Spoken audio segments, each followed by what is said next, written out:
I've seen them all probably in the last 20 years anyway, and a few even before that. So I've seen quite a few. This game has a lot more riding on it than this year's game, although there is seeding at stake. Monroe Central knows they are in the playoffs. It's just a matter of where they'll finish. Probably 2, even if they win this game, they come into this game ranked number 1 in their region. Only having lost 2 games, they lost back-to-back games, but have gotten it back on track since those losses to Beallsville and Shenandoah. Yeah, in a couple games they had a lot of trouble offensively, but have gotten things back together, and really depends a lot on what Amanda Clear Creek does, whether this team finishes first or second in the region. Well, Beallsville has struggled this year mightily. We haven't seen the team of Beallsville come into this game with 1 win in quite some time. Blue Devils are 1-8. Their only win coming over Bridgeport, but this team can score points based on quarterback problems. You talked to Coach Dave Caldwell before the game. Jeff, what did he say about his quarterback? Well, he has several kids that are banged up. Both his starter, Greg Darby, and his backup, Ryan Kinsey, are both banged up. He's not sure who's going to be able to play the most. We'll probably see both of them during this game. There's always a few surprises in these games, but there will be no surprise for Monroe Central. We'll go with Chris Wilson at running back. He scored 6 touchdowns last week. That's, I think, the most any running back has ever scored at Woodsfield Monroe Central. And Michael Joris at quarterback may have a tough time throwing the football in this game with these conditions. Some snow blowing around, and it's awful cold. Well, Michael Joris, maybe has not been spectacular, but he's been solid, has about 1,100 yards passing for the year. But as you say, your passing could be difficult, especially the long passes downfield, and the kicking game and punting will be maybe impossible tonight in these cold, windy conditions. Coldest night of the high school football season. Is it Beallsville's night? You never know. Both sides come into this game with chances to win, that's for sure. Throw out the record books when Beallsville and Monroe Central get together. The opening kickoff is coming up next. Stay with us on the Game of the Week on WTRF Sports. Promote your school organizational company with Bonnie's Embroidery. Bring in your own item or select from the catalog for a customized sweatshirt, hat, baby, or wedding gift. Varsity jackets are available in any color, plus lots of Monroe County tees, sweatshirts, and hats in stock at Bonnie's. Your business logo can also be precisely reproduced on any item. You'll be pleased with the selection and the price at Bonnie's, so call for an appointment today at 472-5841. Support your favorite athlete with a custom shirt from Bonnie's Embroidery.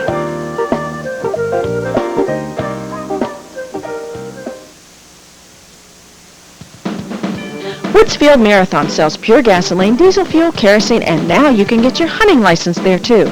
Of course, they're pure Seminole fans. Join these Woodsfield Marathon fans in their dining room for a fabulous lunch, supper, or snack. Try hot pizza, delicious Caesar sandwiches, salads, and more. Then top it all off with Kirk's homemade ice cream. The Hops invite you to follow the Seminoles throughout the football season and follow the Noles to the marathon because they know Marathon has the best pizza and ice cream money can buy. Welcome back to Woodsfield as we get set for the arrival of the Beallsville Blue Devils, who have yet to make their appearance here onto the field. The number 1 ranked team in Division 5, Region 19, the Monroe Central Seminoles, already out with their lighted spears and the horse and all the pageantry that goes along with Monroe Central football. As you see, the captains converging.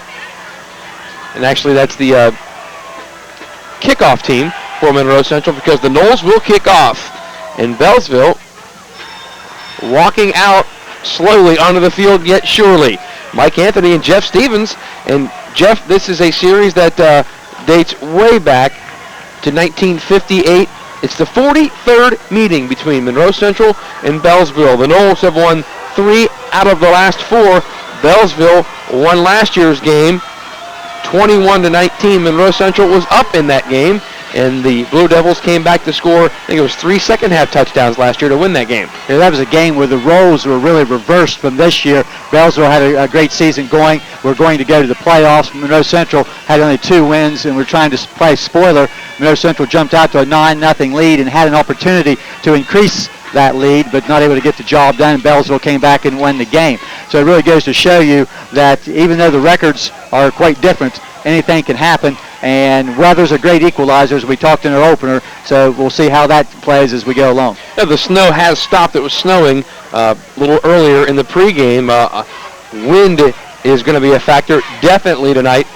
Very windy all around the Ohio Valley on Thursday night.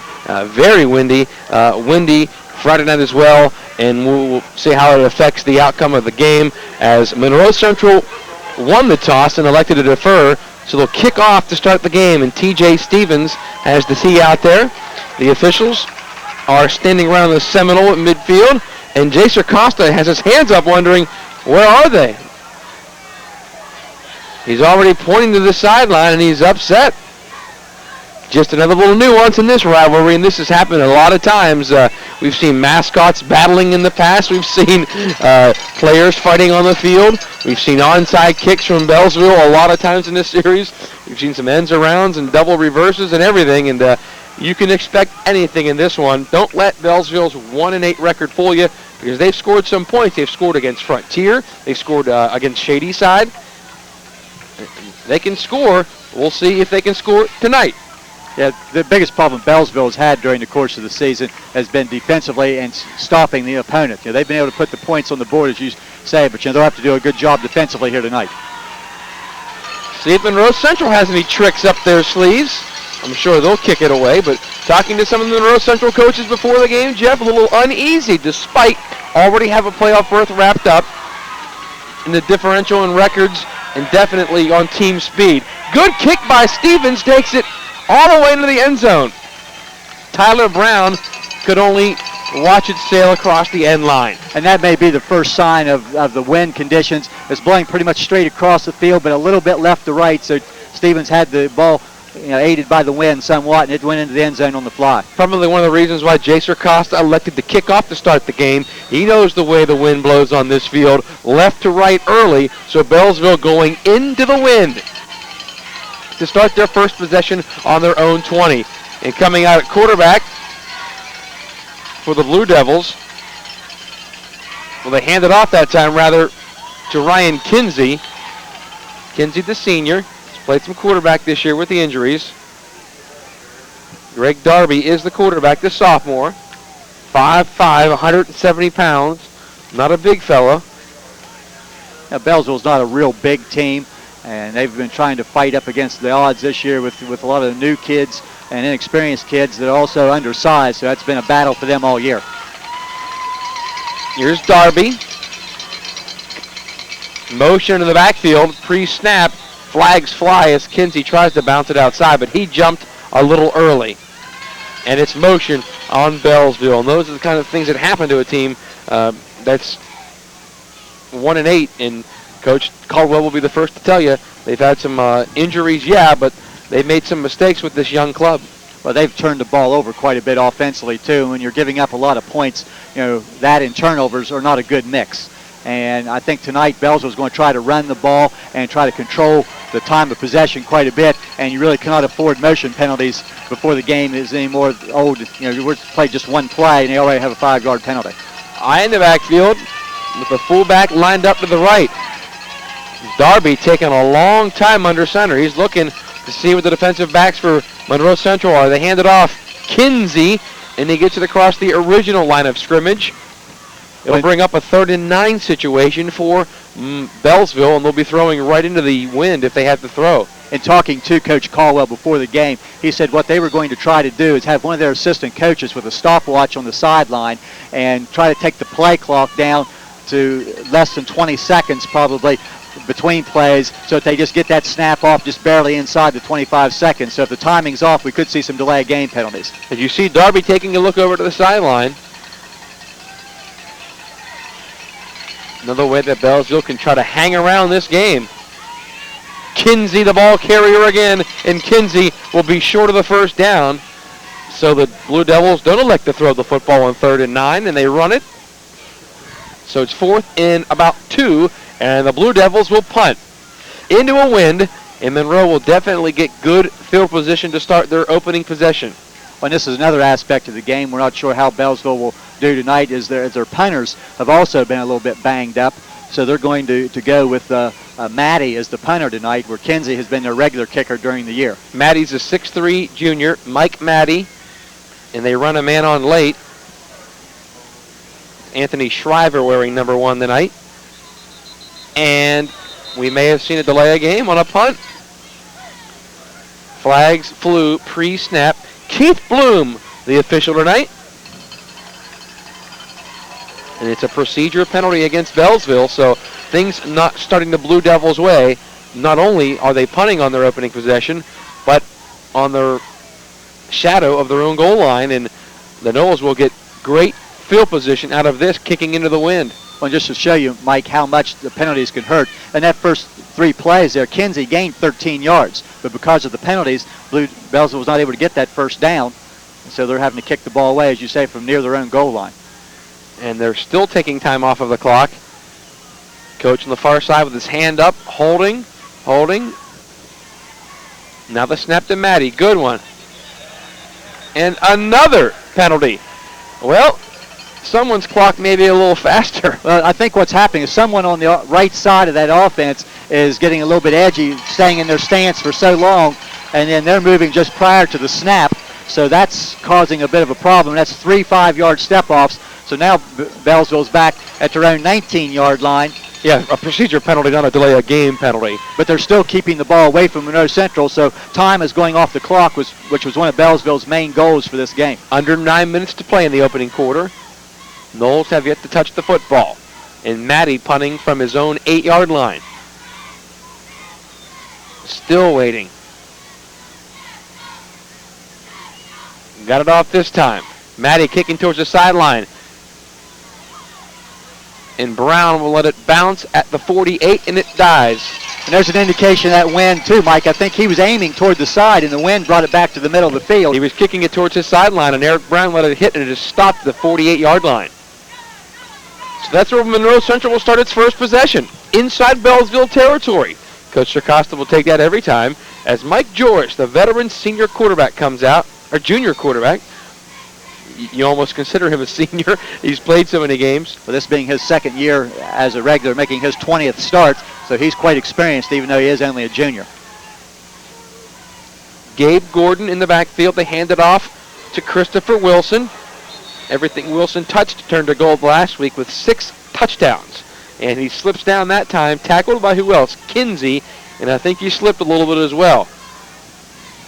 Well, this field is in excellent condition for the last weekend in October, but as you mentioned, some snow earlier, just enough to make the grass a little bit damp, and it wouldn't surprise me if we see quite a bit of slipping as this game proceeds. This is football weather, as they say. Yeah, that's what they tell us, but if we could turn that wind off, it would be more like football weather. 2nd and 8 for Joris, and it looked like the right side of Monroe Central's line jumped Danny Miller, although I think Beallsville was first.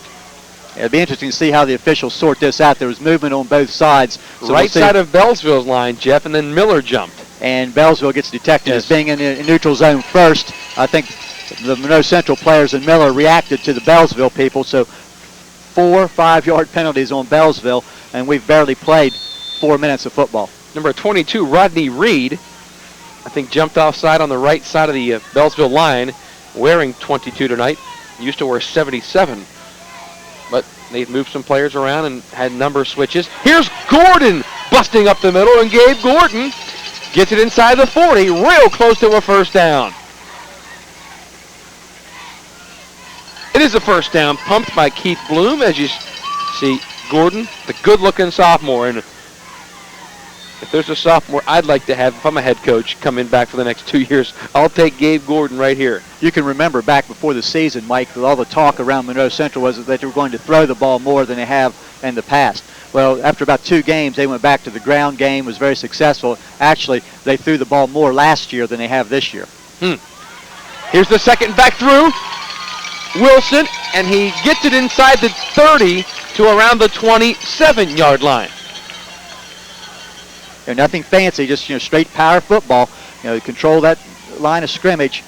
If the Beallsville team is unable to stop the run, as they've had the trouble doing in the past few weeks, they're going to be in for a real long night defensively. Jay Circosta looking for historic win number 220. Will be a milestone for him. Most active wins all time in OVAC football history. A lot of people don't know this, Mike, but actually Beallsville picked up a second win this week, as Fort Fry was forced to forfeit 3 games that they had won during the season. So I guess officially Beallsville is 2-7, but they've won just 1 game on the field. Yeah, I mentioned that Beallsville was just a 1 win in the pregame, and I had forgotten about Fort Fry, but I guess they had a kid ineligible. I guess the basketball coach was checking on eligibility for his basketball players. Realized that a kid that wasn't eligible for basketball was playing football. So, and it's something that really will not hurt Monroe Central much when things wash out at the end. And really the team that right now may tend to benefit the most is Barnesville, who picked up some points for a win over Caldwell, since Caldwell was awarded a forfeit win. Here's a full house backfield look with Joris. They fake it to Gordon. It's Wilson up of left tackle, and Wilson fighting towards the 21-yard line.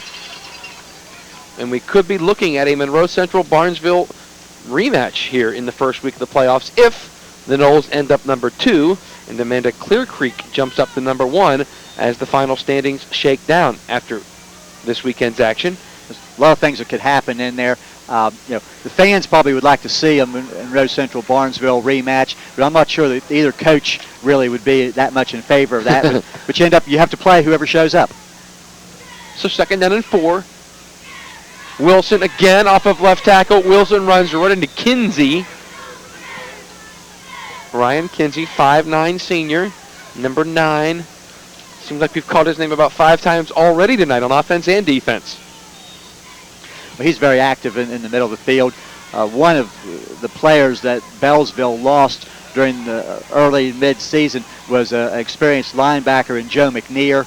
And anytime at a small school you take one person out of the middle of that defense, it's going to be really, really hard to replace him. Kinsey sitting there at middle linebacker. They run Chris Yoho in motion, number 24, toss sweep left. Christopher Wilson cuts it back, runs it over a man, and Wilson has a first down for Monroe Central as they convert on 3rd down. It's 1st and goal, Noles. Just a simple pitch sweep, and did a good job of following the blockers, and nothing fancy out of the Monroe Central attack here, just steady gains on the ground, and they have taken it down to the 10-yard line, or maybe closer to the 11, so it's 1st down and 10. Oh, wasn't it the 11. 1st and goal? Okay. So it looks like they placed it just outside the 10. They can still get a 1st down then. No 1st and goal situation. And like we have seen Kinsey on offense for Beallsville, we've seen Wilson so far on offense for Monroe Central. Getting the ball in your best player's hands. Here's Gordon. Gordon pounds it up in there. Although Gordon did have 1 carry. So his 2nd carry of the first half, and it's another positive play. There's Michael Joris. Big quarterback, 6'1", 190. A lot of tailbacks who are elite tailbacks are that size. I mean, if you go down through the roster of the regulars for Monroe Central, offensive and defensively, George probably is about the 2nd or 3rd biggest kid out there.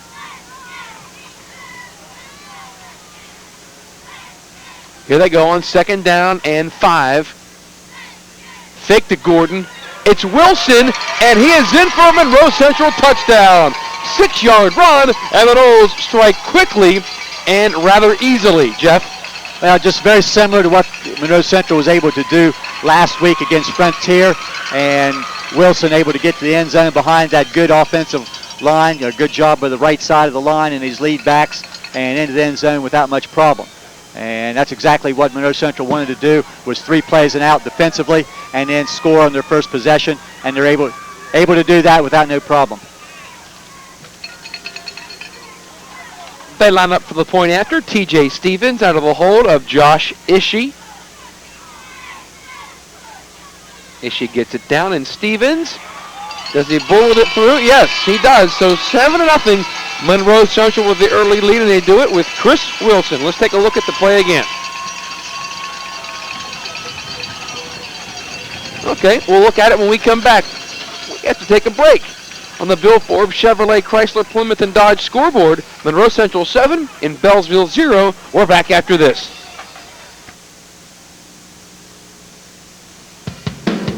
A good football team works together, helping each other to do their best. A good insurance company works together too, showing you the best coverage for you and your family. A winning football team shares the glory. The running back needs those blockers to make that long run to the end zone. A winning insurance agency represents several companies, so you have personally designed coverage to take you wherever you need to go. The Monroe Central Seminoles have a winning tradition, and F.W. Shoemaker has a winning tradition of service, integrity, and customer satisfaction. 2 local traditions that keep on going.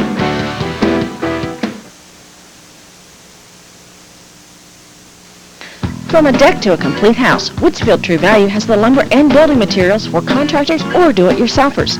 Before you go out of town, bring your plans into Troy and Mike for a free estimate. We think you'll be pleasantly surprised. Delivery is available for your project materials too. From lumber and siding to shingles, windows, insulation, and cabinets, Woodsfield True Value is your source for building materials and building packages. So give Troy or Mike a call today at Woodsfield True Value. Welcome back. T.J. Stevens on the run-up for the Noles. Takes a big bounce over Brown's head and into the end zone. Tyler Brown was coming up the field that one, and it super balled over his head and into the end zone for a touchback. 2 Monroe Central kickoffs and 2 touchbacks, so that puts Beallsville's offense into a real difficult situation when you have to start at your own 20-yard line. And Jay Circosta knows as well as anybody that field position is everything in high school football, and he is just burying the Blue Devils back inside there. I'm sure they're going to be coming after him, too. They've already used the short field once on a 48-yard drive to score the game's first touchdown. And here comes Darby back up there at quarterback. And they hand it off to the tailback. Kinsey runs into a host of Monroe Central defenders. And Gordon was there to spearhead that. And so was Sammy Miller, number 88. And Schauber also, the defensive tackle spot, able to make that play. He's not a real big defensive tackle, but he uses his quickness real well. Aaron Cease, the defensive end on the right side for Monroe Central, number 32. One of the best, if not the best, ends in the Valley. And won't be surprised to see Beallsville run away from him all night tonight. Lost a yard. 2nd and 11 for Darby and the Blue Devils. This is Kinsey again. This time they do run near Cease. Cuts it back up across the original line of scrimmage. Again, 3rd down and long for Beallsville, who has yet to attempt to pass into this strong wind. Well, even though Beallsville in their second possession has not gained a tremendous amount of yardage running the ball and have fallen behind 7-0, they're still not going to abandon the game plan, which was to shorten this game as much as possible and try to hang around until the second half. They're doing just that. You can see how methodically Beallsville gets into the huddle. And then one of the assistant coaches on Beallsville's side is holding his hand up, telling him to wait until. Here's a pass across the middle, and it's knocked on by Wilson. I think the pass actually hit him. It was intended for Joe Crum, number 6'4" junior. And Wilson makes the play defensively. He is pretty much everywhere tonight, and Beallsville punting again. Well, that's, as fans of small school football know, the people that you see on offense are also the same people that you see on defense. And there's an example with Wilson scoring the touchdown and then making the pass deflection on 3rd down, forcing Beallsville to punt away again. Michael Maddie back to punt. Dropped the punt, no pressure, and into the wind. Look at this thing come back. The Noles have to get out of the way. My goodness, only about a 20-yard punt. Not even that far. Well, the danger of a ball that's knocked down by the wind is going to hit and bounce back up into one of the defensive blockers that are retreating to set up that punt wall. Because that football will do some funny things when the wind knocks it down. Once it hits the ground, you just don't know what direction the football is going to bounce. And then we talked about it, Jeff, the field position, only a 17-yard punt. And look where the Noles are starting this drive, on Beallsville's 38-yard line. Well, Monroe Central's an offense has averaged almost 30 points a game, and when you give them a short field, you're just asking them to put points on the board. And their defense has only surrendered nearly 50 points all year, and 22 of those were in one game. And here's a procedure penalty on Monroe Central. Maybe on these cold conditions, Mike, in the long snap count, some of those linemen are just get a little tired staying in their stance, or maybe that wind's just kind of blowing them over a little bit there. But that's about the 4th or 5th motion penalty we've seen, and we've played less than one quarter. Maybe Keith Bloom's just trying to stay warm and giving that call all night, because it's a cold one with a wind chill factor. Has to be somewhere around 0, if not below. Which is definitely the coldest night all year. You can remember those games early in the season where it had to be about 90 inside these press boxes. And now we're standing here with the wind blowing right in our face. We'll take it. Joris, shotgun, and it's a quarterback draw. Gets it near the 40, well short of the first down.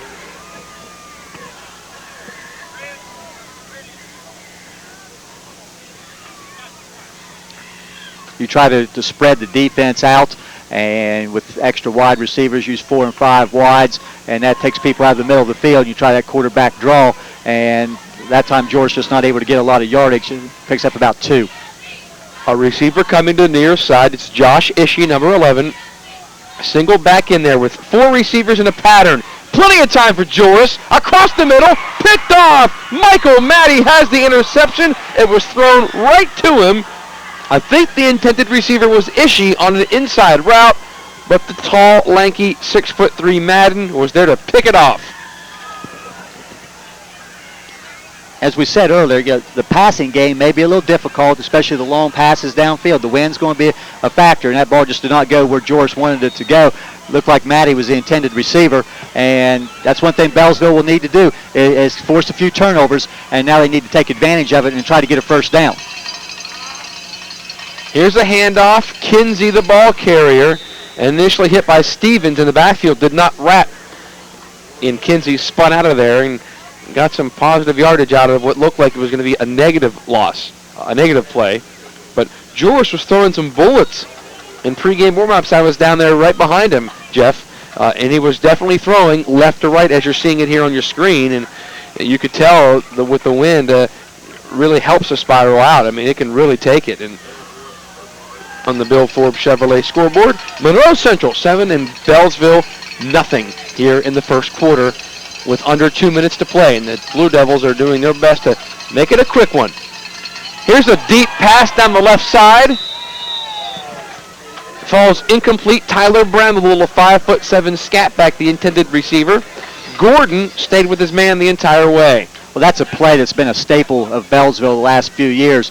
You know, we saw that quite a bit last year. Chris Caldwell to either Trevor Schaefer or Kyle Falkenstein or Travis Dillon, you know, when they had that bevy of receivers. But just throw it out there and let that wide receiver adjust to the ball, but that one was overthrown by quite a bit. And that's a tough ball to throw on a windy night. Sure was. 3rd down, 9 for Beallsville. And a timeout is being taken by the Blue Devils.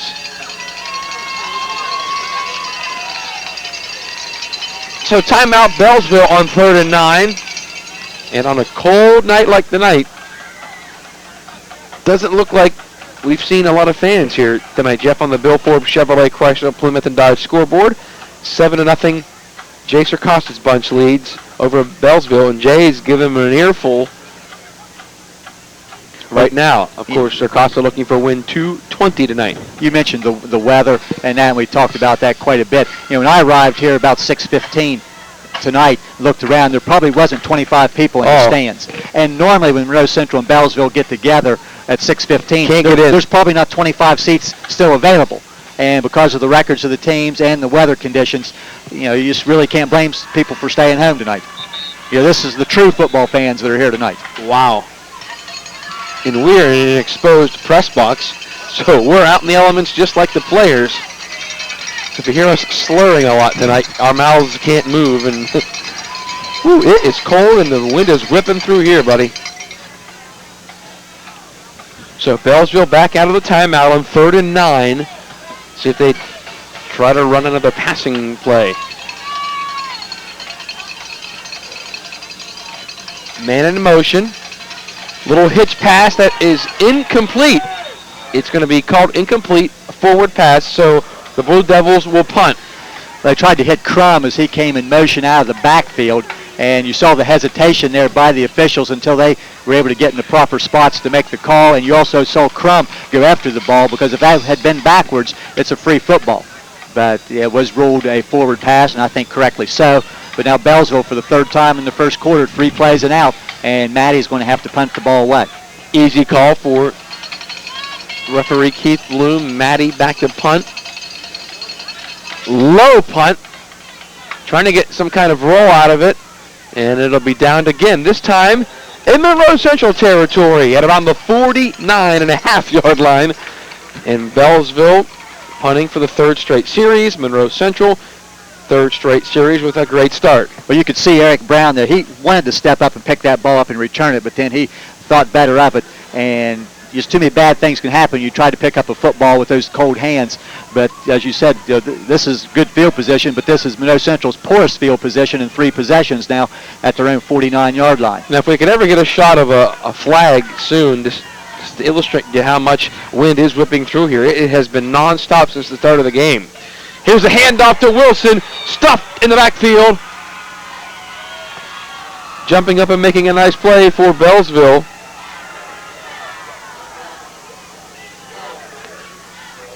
Well, we don't have a number 62. And there's a look at the flags, and those are blowing with Monroe Central. I believe that is Vinik, number 62, Seth Vinik.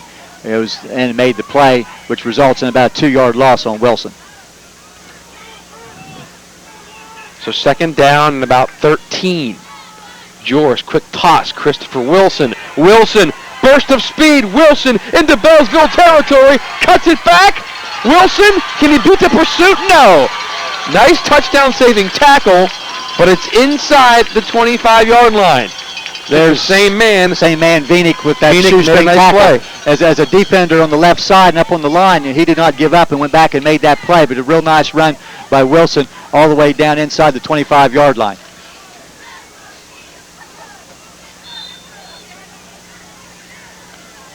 You see Wilson in his cutback ability.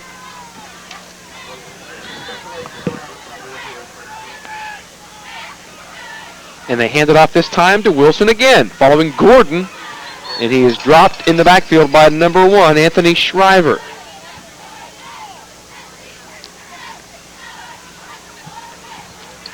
And that will be the final play of the first quarter, Mike. It's been very quick, not too many passes. So on a cold night, maybe both teams are going to do the fans a favor and get us out of here early. I know a couple of folks who wouldn't mind that. Jeff Stevens and Mike Anthony. That's the end of the first quarter here in Woodsfield. The backyard brawl between the Noles and Blue Devils so far on the Bill Forbes Chevrolet, Chrysler, Plymouth, and Dodge scoreboard. Monroe Central 7, Beallsville 0. You're watching the WTRF Game of the Week. We'll be back. Growing to serve you and your family, Dr. Jeffrey Snyder has expanded his practice to include Dr. Jay Seidler and nurse practitioner Carol Bell Shoemaker. Jay, a 77 Woodsfield High School graduate, and Carol, class of 67, are both thrilled for the opportunity to come back home. Dr. Snyder's office is the only practice in Monroe County with Saturday hours till noon, plus extended hours till 6 p.m. on Monday, Tuesday, and Wednesday. Appointments are encouraged, but walk-ins are welcome at Dr. Snyder's office.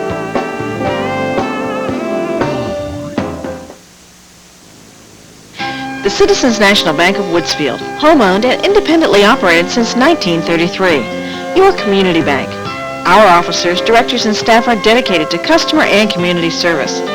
We reinvest your deposit dollars locally. So remember, banking with us is not only good for you, but it's good for your community. Citizens National Bank of Woodsfield, member FDIC, equal housing lender.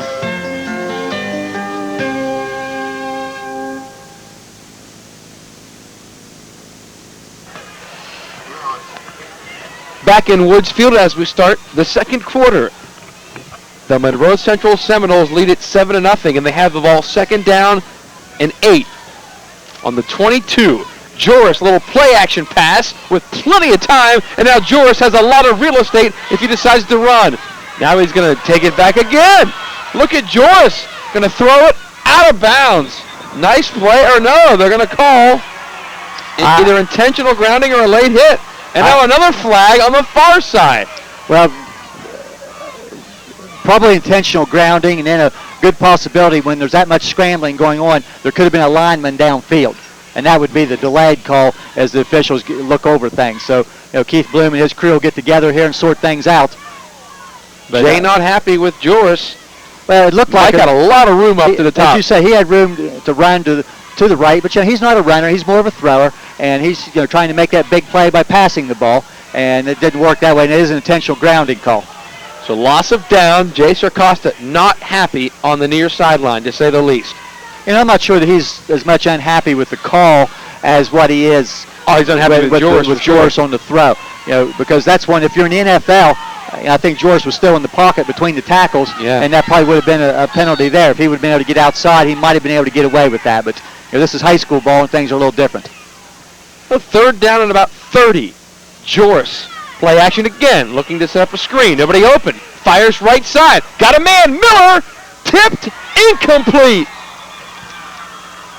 Danny Miller, the 6-foot sophomore, was there. The ball hung up a little bit, and it's into the wind.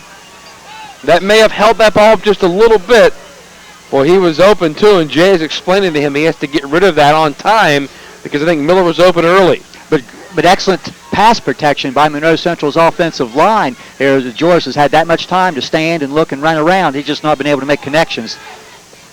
If they're able to give him that much time, I think he will find receivers as this night goes on. The Noles punting for the first time tonight, and it comes in the second quarter.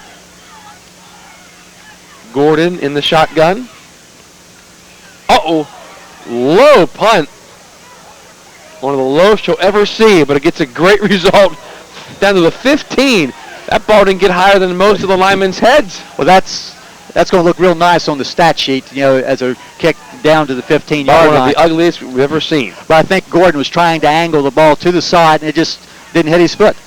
Just off the side, and it turned out real well. And that's one that's Beallsville may be fortunate that ball didn't hit a white shirt and become a loose ball and enable Monroe Central to make a play. I've never seen that, but that would be considered live bombs.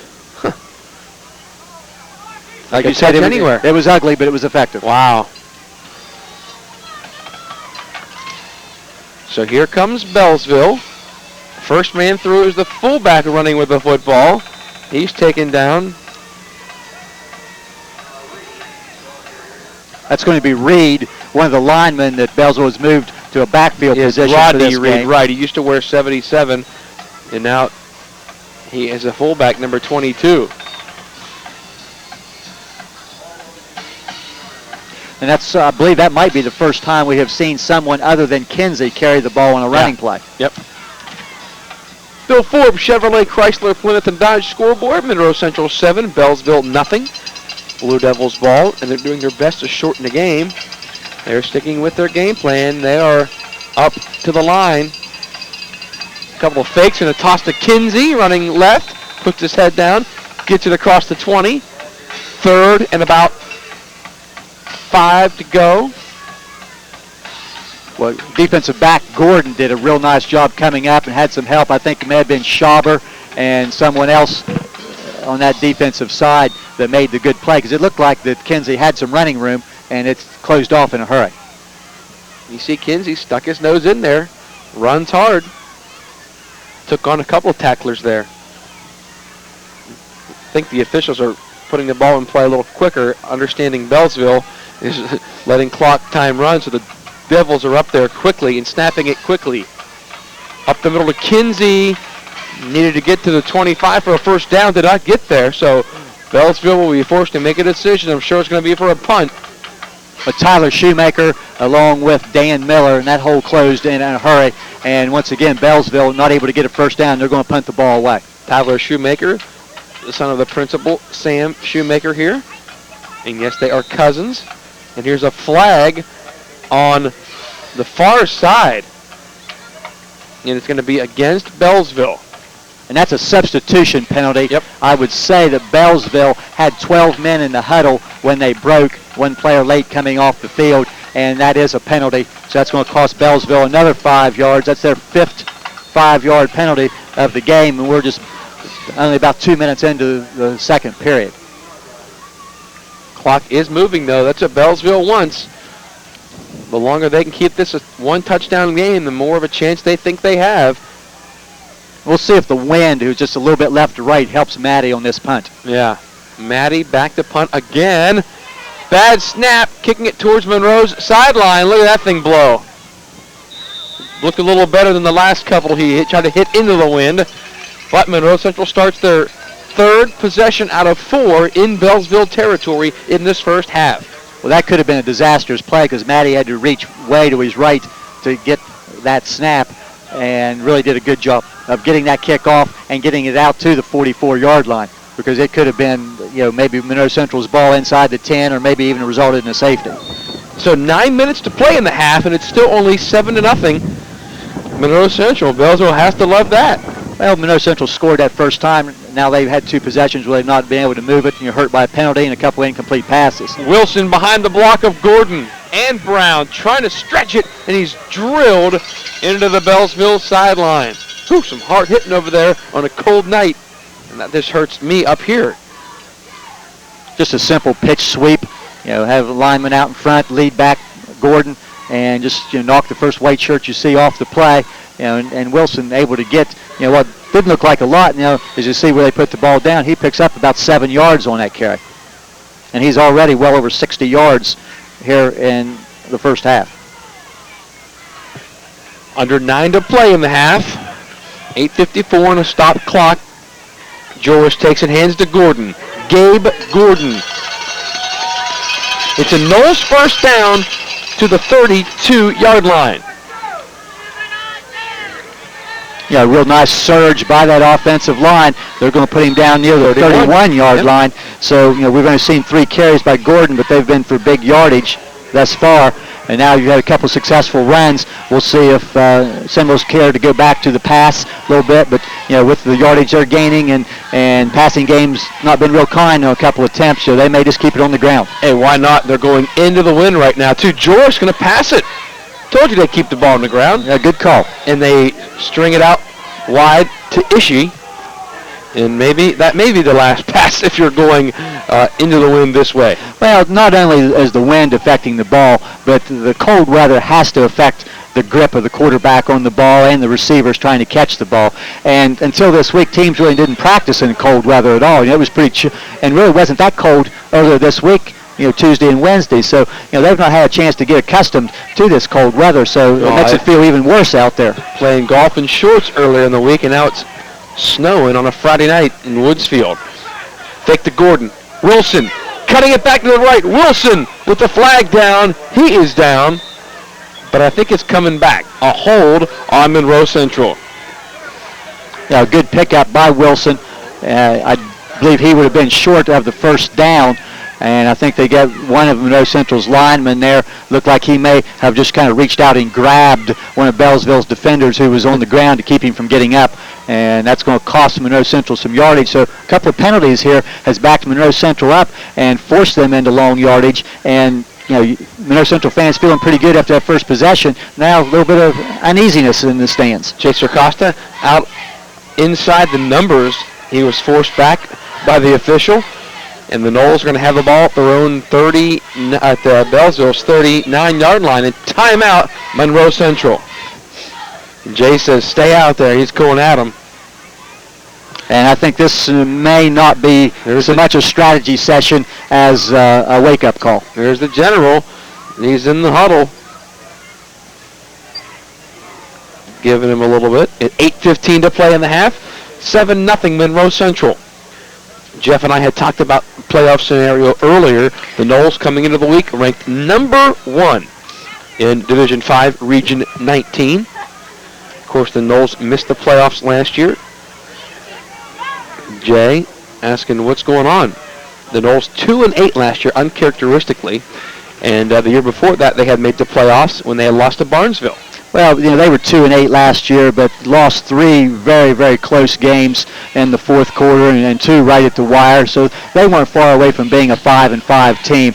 So, but they were 2-8 and quite a turnaround by the kids. That first game of the year against Magnolia, when I think everyone considered them an underdog, really set the stage for what has been an excellent year by Monroe Central. Yeah, and Monroe with only 3 seniors on this team. That is unbelievable. The expectation bar for next year has risen dramatically by this good season. So Jay off, and it's 2nd down and 18. Joris in the shotgun. His lone sidecar is Gordon. Stays in the block. Joris across the middle. Ishii bobbled it, dropped, and pounded by Anthony Shriver, number 1. Well, you can hear that ball all the way up here, I think, fed against the chest. And that was a dart into the wind, folks. And Ishii almost was able to make the play as it rebounded off of him. And it would not have been a first down, but would have had a lot of the yardage back. But now 3rd down and long. But, like you say, it was a bullet thrown, but just not able to make connection. And we've not had a completed pass yet in this game by either team. Good stat. 8:09 to play in the half now. Joris on 3rd down and 18. Hands it off to Gordon. Gordon breaking one tackle, but can't get out of the grab of Lucas. Chad Lucas, the 205-pound defensive tackle, number 79, made the stop. He was hanging on to Gordon. And it is so windy that Yeah, the the ball ball is unbearable. Right, and the ball at the 33-yard line now, 4th down and about 12. And from this position on the field, looks like Monroe Central will go ahead and go for it. Punt, because you don't know what the wind's going to do to the football. You're just about as far ahead to go for it. Because even if you don't make it, your defense has done a great job for you all game. So 4th down and 12. The Noles going for it in the shotgun. Joris pumps, in trouble, gets out of there, and now he goes down. And the Blue Devils hold. Rodney Reed, number 22, I think, was the man who made the stop in the backfield. Was that Reed? And you can hear the fans on the Beallsville side starting to get a little bit of excitement. I'm sure they thought that things weren't going to go their way in the early stages of the game. Now they have seen their defense make 3 consecutive stops and get the ball in their best field position of the night, trailing only 7-0. So, one big play and you could have a tie game. You gotta like Beallsville's chances, that's for sure. Although they can't move the ball offensively, or haven't yet in the first half. Darby under center. Up the middle, the number 22, Rodney Reed, and he gets some positive yardage. So there's a play that moves the chains for Beallsville, or at least the downs marker, for 5 yards. But that's the best play from scrimmage. Yeah. Beallsville has had 5-yard pickup, almost 6 yards. So, they may have found something. I know in Coach Caldwell, the conversation I had with him before the game, made the point that both teams to beat Monroe Central this year in Shenandoah and Barnesville had some success running the ball up inside, and he was going to give that a try just to see whether or not his team could do it. And that was the first time they really have done so with good yardage. Here comes a blitz. Ball on the ground, but Keith Bloom blows it dead as they hand it off up the middle. Reed, again, the ball carrier. I think he hit back as Keith Bloom is marking the ball back at the 40, which is near the line of scrimmage. I believe a knee hit there before he fell forward. He did fumble the ball, but the knee was down previously, so no gain on the play. Unfortunate for Beallsville because now it's again 3rd down and 5. If they could have picked up a couple of yards there, it makes the 3rd down call a little easier. Now 3rd and 5. Wow, the left guard came up a little early before a flag even flew. The Noles are going to be in the neutral zone, so Left give them a side. free 1st down. Yeah, left side of Monroe Central's defensive front gives Beallsville their first down of the night. And, on the Monroe Central side, we saw, Coach Sarcosta during that last time out, a little bit unhappy. Monroe Central cannot like the way this game is developing. So is Coach Singleton. They're letting Beallsville hang around. And if you let a team hang around long enough, then they're going to be convinced they can play with you. 5 minutes to play in the half, a rapidly moving first half, and Beallsville taking all the time they want off the clock.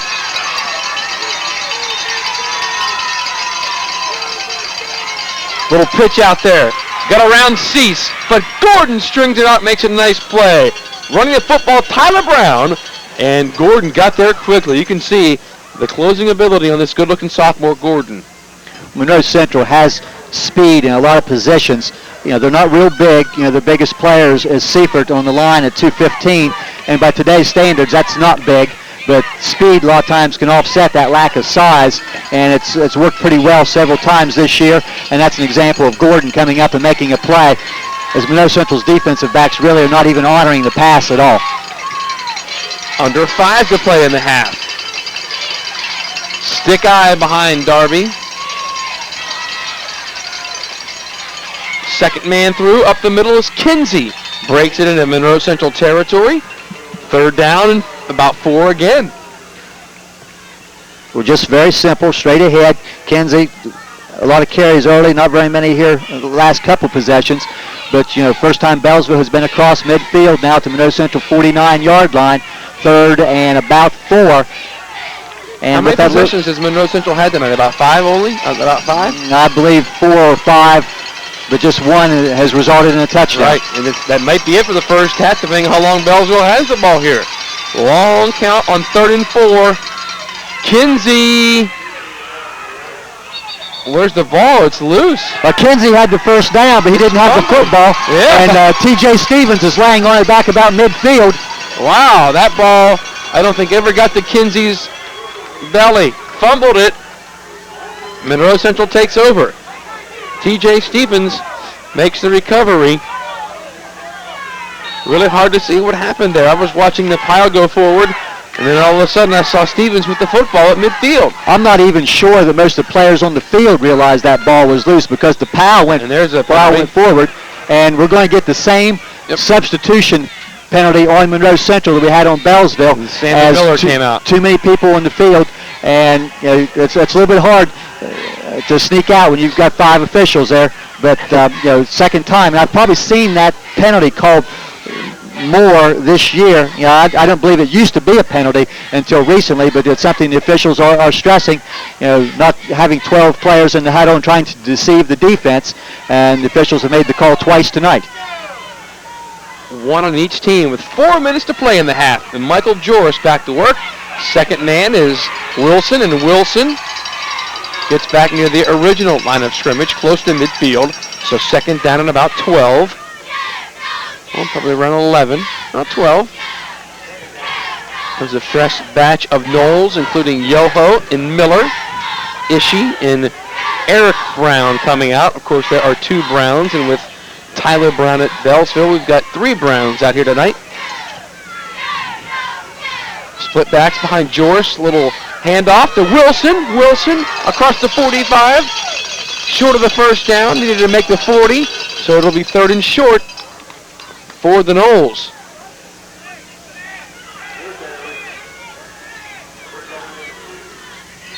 It looks like Monroe Central going back just to that ground game, using the clock. As you say, we are getting fairly late, just about 3 minutes remaining in the first half, but the passing game has not been kind to either team, so we'll power it away. Going into the win and throwing it on 3rd down. Ishii has it for a first down. Roscoe LaRue made the play, knocking the man out of bounds, and if you saw Monroe Central huddle that time, when they called the play, I think one of the linemen patted Ishii on the backside as if to say, okay, make this play. And I watched Ishii, and you thought, you know what, maybe that is a tip-off, and certainly was, but LaRue playing way off. It's a completed pass, first down. Wilson up the middle. Wilson for positive yardage. Tyler Brown took his legs out for Beallsville. First completed pass of the game for either team. Clock running down. Monroe Central, still not in a big hurry. They have 2 timeouts remaining. They're now down at the 26-yard line. They would love to get one in the end zone here before halftime.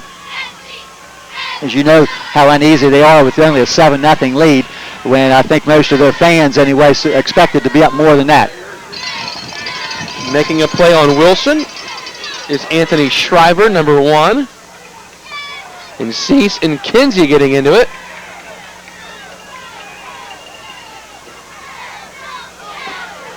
Little bit of a flare-up. It's a first down for Monroe Central at the 20. Chains aren't set quite yet. Keith Bloom starts play. Joris quickly under center. The wishbone look. Fake it to Gordon. Wilson.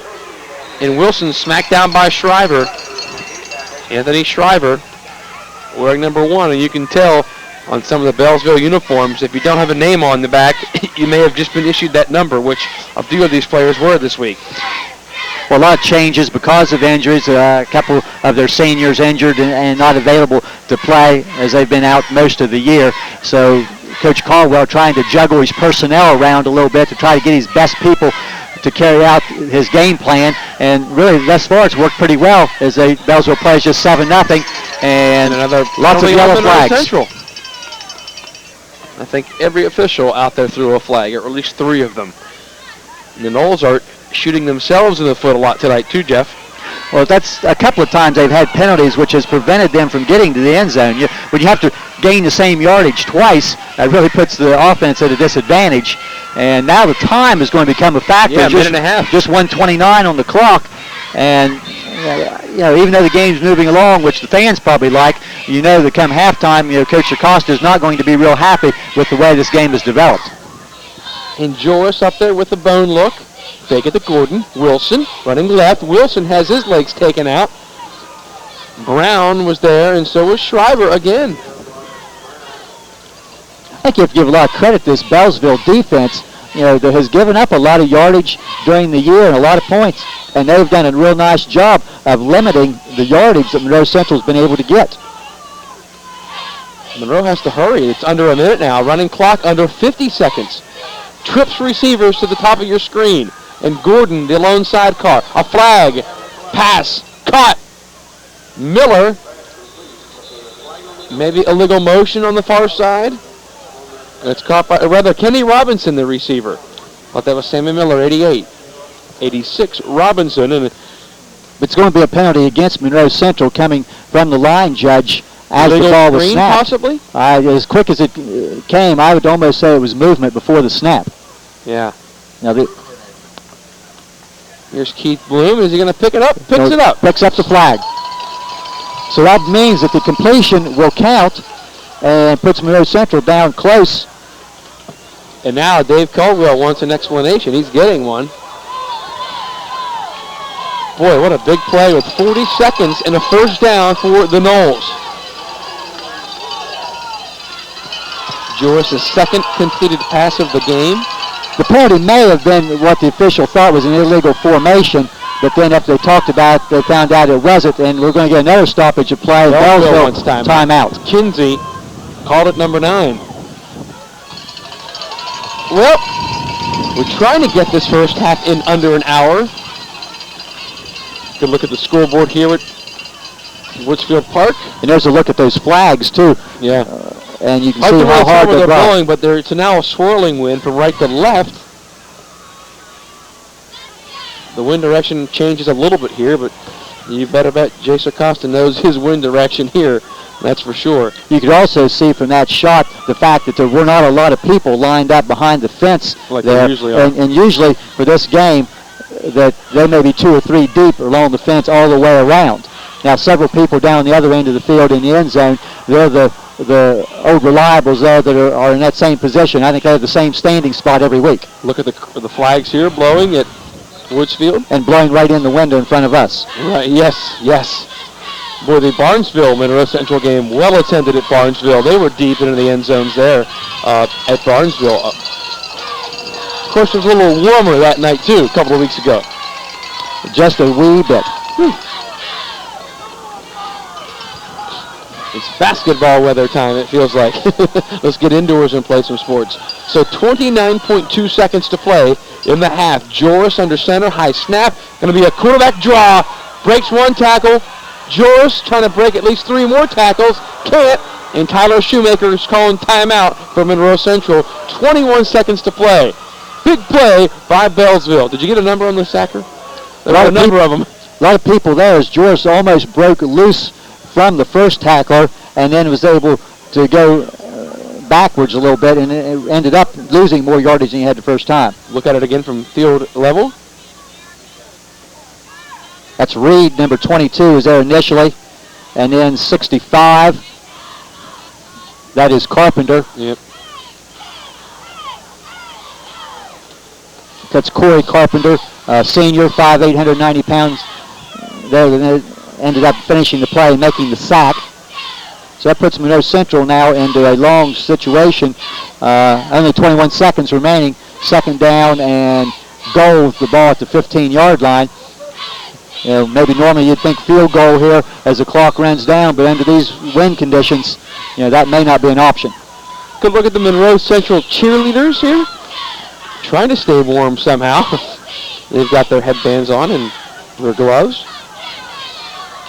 Not a lot to cheer about here in the early going to try to keep them moving. That's the first possession. It's been nothing for Monroe Central, and Beallsville has just had trouble moving the ball at all. Here's Joris on 2nd and 15. Little out. That's a little too low for Ishii, so incomplete. And you would think that the Noles would take a shot at the end zone on 3rd and 15, or on 4th and 15, or whatever you have with 17 seconds left. You know, what looked like an opportunity for Monroe Central to get into the end zone, now with that sack has slowed down. And, you know, this Beallsville defense, you know, playing with a lot of emotion there. And you can see from the ground level shot, you know, Lucas right in the middle, you know, trying to pump up the rest of his teammates. And you know that they're excited about the fact that it's 7-0. And they're going to go into the locker room here at halftime sky high if that score stays the same. Here's Joris going to throw it out. And that ball is through the hand of his intended receiver. Was that Robinson this time? Robinson again, and that ball was thrown well by Joris. That was a dart that just simply went through Robinson's hands. And looks like Monroe Central is going to spend their last time out with 12 seconds left before half. 4th down, and this one has to cover 15 yards and get into the end zone with the ball at the 15. I've seen Monroe Central 4 times this year, Jeff, and I'm going to play offensive coordinator here and look for Christopher Wilson out of the backfield. That's usually the bread and butter, and that can go to the house for a touchdown, although if he doesn't score, they'd have to get a quick timeout, and I believe they do have one left, right? I believe that might be their last one. That is it. And this is 4th down, so this one has to go to the end zone. That's right. As you said, Wilson has either come out of the backfield or been lined up as a flanker at different times this year and has made some big catches. He would be their second leading receiver behind Josh Ishii. Of course, the Seminoles have lost the big play man in Adam Conrad after the second week of the season, and it's kind of week to week, and whether they can get him back on the field next week. And on a cold night like this, you know, the hamstring would be a little tough to get loose anyway. But you know, Ishii and Wilson have done a nice job in making receptions, but this one has to go to the end zone. Yeah. Well, Robinson split top of your screen. Wilson in a slot to the left with Yoho and Ishii all the way out. Joris looking Wilson's way. Cross the middle. Incomplete. Off the hands of the intended receiver Ishii at the goal line. And the Blue Devils have held. And they're partying. They're celebrating because they're going to go in down 7-0. And give it up for Beallsville because they've had horrible field position. And they've given Monroe great field position. And the Noles haven't been able to take advantage of it except for that first series where Monroe had the ball to 48 of Beallsville. Well, I think if I would have told Dave Caldwell that it'll be 7-0 at halftime before the game, he would have jumped at that. And they kneel on the ball to take us to halftime. You have to feel a Blue Devil victory for the first half, although they're trailing on the scoreboard. That's a moral win for Beallsville to keep it a 7-0 game, playing the number 1 team in Division 5, Region 19. We've come to halftime on the Bill Forbes Chevrolet Chrysler Plymouth and Dodge scoreboard. Monroe Central Seminole 7, the Beallsville Blue Devils 0.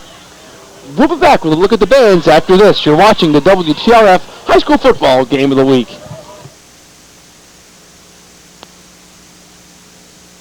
Doctors Eva Giro and Bob Paulardelli are happy to be living and working in our community. Specializing in primary care as well as internal medicine, both doctors are accepting new patients. With a vision of serving in a small rural area, the doctors visit nursing homes and will refer you to the hospital of your choice. Thank you for welcoming us into your community. We look forward to meeting your medical needs. If you need a doctor, call Marietta Healthcare Physicians at 472-0712.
Mandy Kenny, could you please report to the Beallsville locker room? Mandy Kenny.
Make every meal special with the fresh foods from Respects. We get it fresh.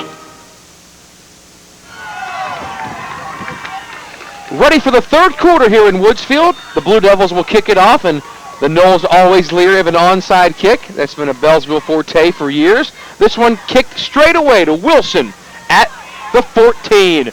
Chris Wilson, runs right over his own man, Ishii. And Ishii may be credited with the tackle on that play. So Monroe Central will start 1st and 10, leading 7-0. Welcome back, Mike Anthony and my man Jeff Stevens on the Bill Forbes Chevrolet Chrysler Plymouth and Dodge scoreboard. The Knowles with very limited opportunities in the first half, but they were opportunities nonetheless. They had great field position and only scored on one of their 5 drives. That was the first one. And this is the poorest field position they have had on any possession. They had an extra man up front to guard against the onside kick, so that made a return very difficult. Here's Wilson, the ball carrier, pounding forward for a few yards. Christopher Wilson, the man who scored the only touchdown of the game. He may be the only one with some good stats when this is done. He'll have over 100 yards, barring anything huge. You know he can take him to the house. 6 touchdowns last week. He has 94 yards to this point. Call it 96 yards. Wilson again. May have lost a couple of yards. Nice play in the backfield by number 65. Carpenter. Carpenter again. Corey Carpenter, 190-pound senior.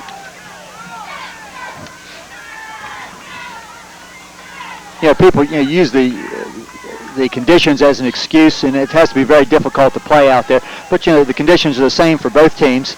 And we said earlier, the weather can be an equalizer, and maybe that has been a bit of a factor. But taking nothing away from the Beallsville defense. Here's a pass from Juris that's going to be called incomplete.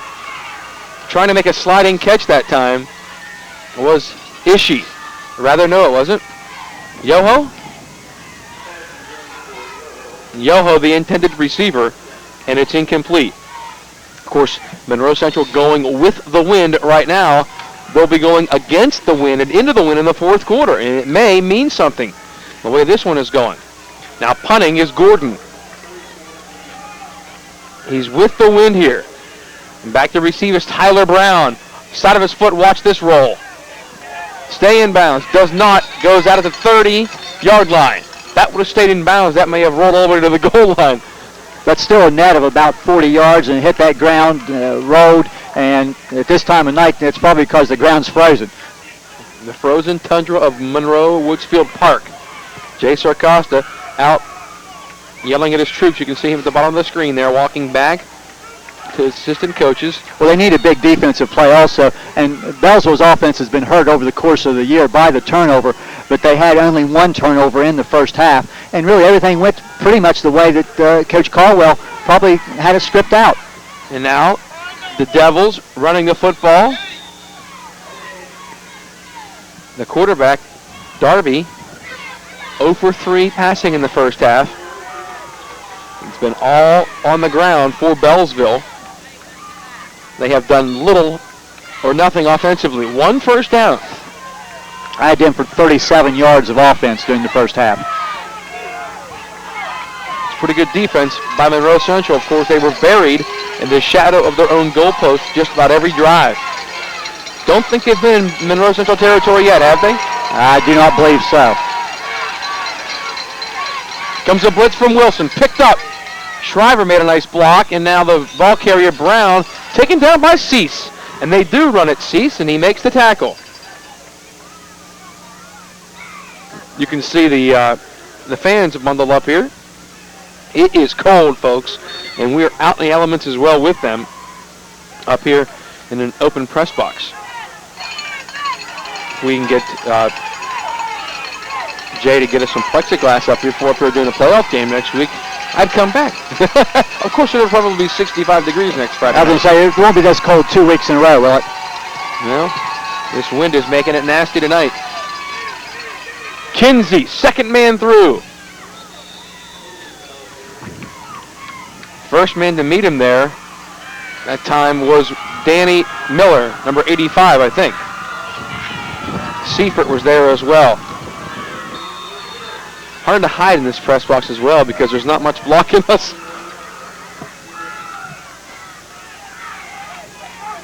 just Beallsville's second first down. So you know that's what they talked about at halftime, making a stop and come out and moving the ball a little bit. You know, if they can get back in position where they tie this game and are in the game in the fourth quarter, anything may happen. Handoff, Brown. Up the middle, short yardage. Seifert there as well for Monroe Central. In the bottom of that pile.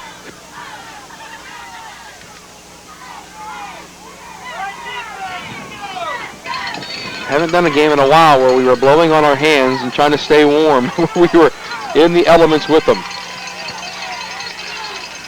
Of course, we're in a press box, but it is open and it's awfully cold. 2nd down and 9.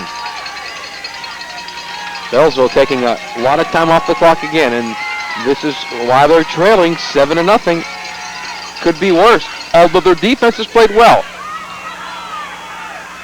Busting towards midfield is the ball carrier, Rodney Reed. I think he'll be short of the first down.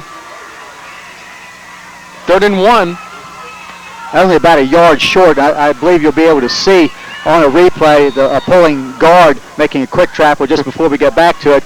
But Gordon able to make the tackle in the secondary. Beallsville now with 3rd down and about a yard, and we can see some snowflakes also falling there as Beallsville comes out of the huddle. Yeah. Why not, huh? 3rd and 1. The quarterback keeps it, and it's a first down for Beallsville.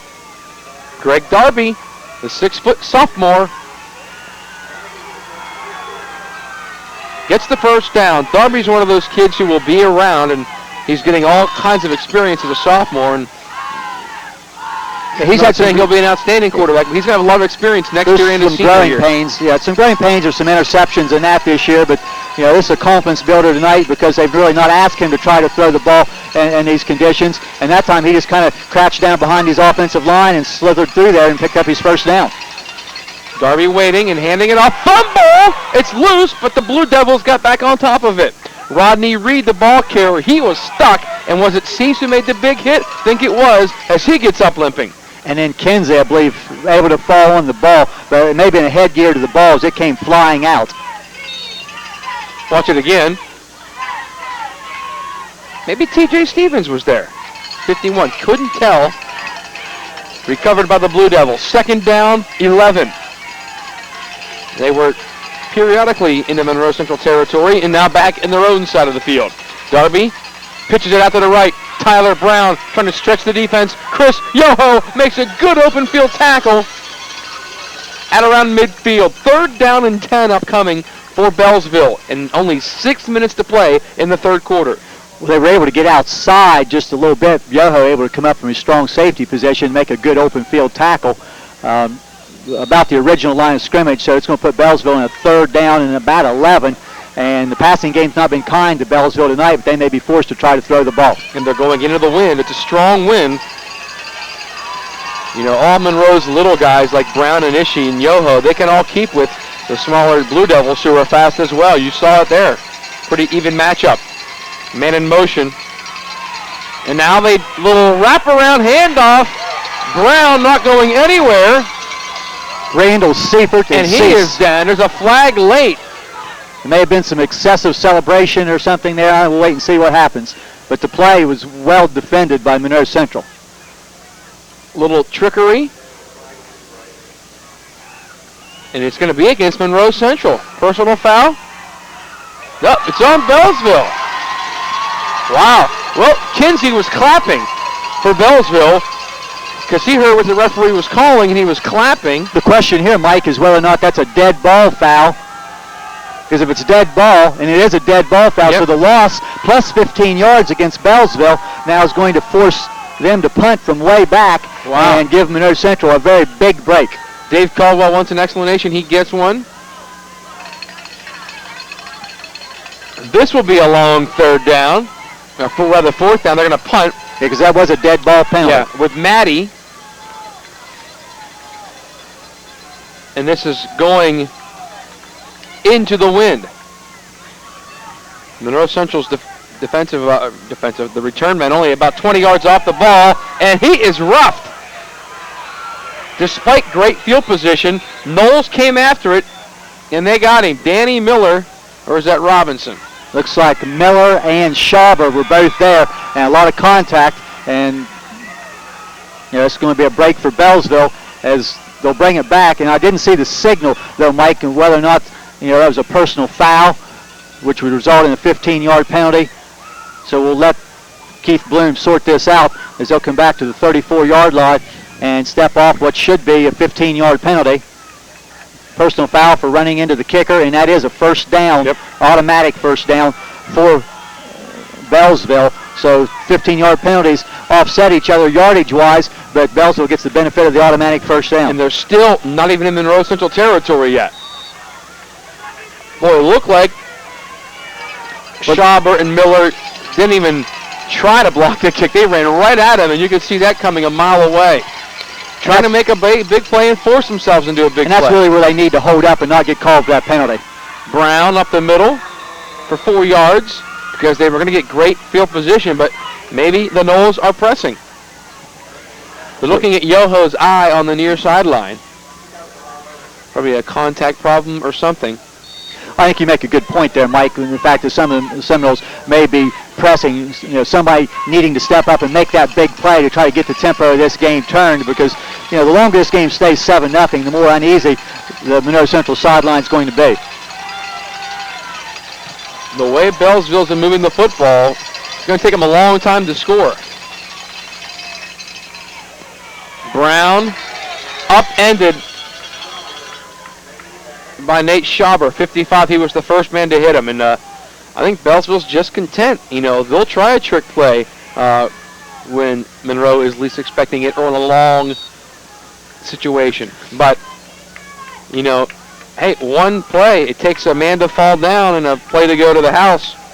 Well, we talked also about Beallsville wanting to shorten the game. And now we're inside 4 minutes and time remaining in the third quarter.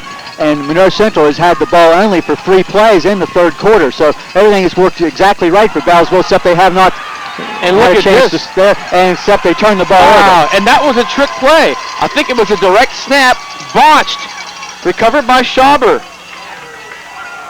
So Nate Schauber, the 175-pound junior, has been everywhere recently, recovers the play. I think that was an indirect snap. If we had that again on a replay, I would like to see that. And it looked like there was some procedure as well, Jeff.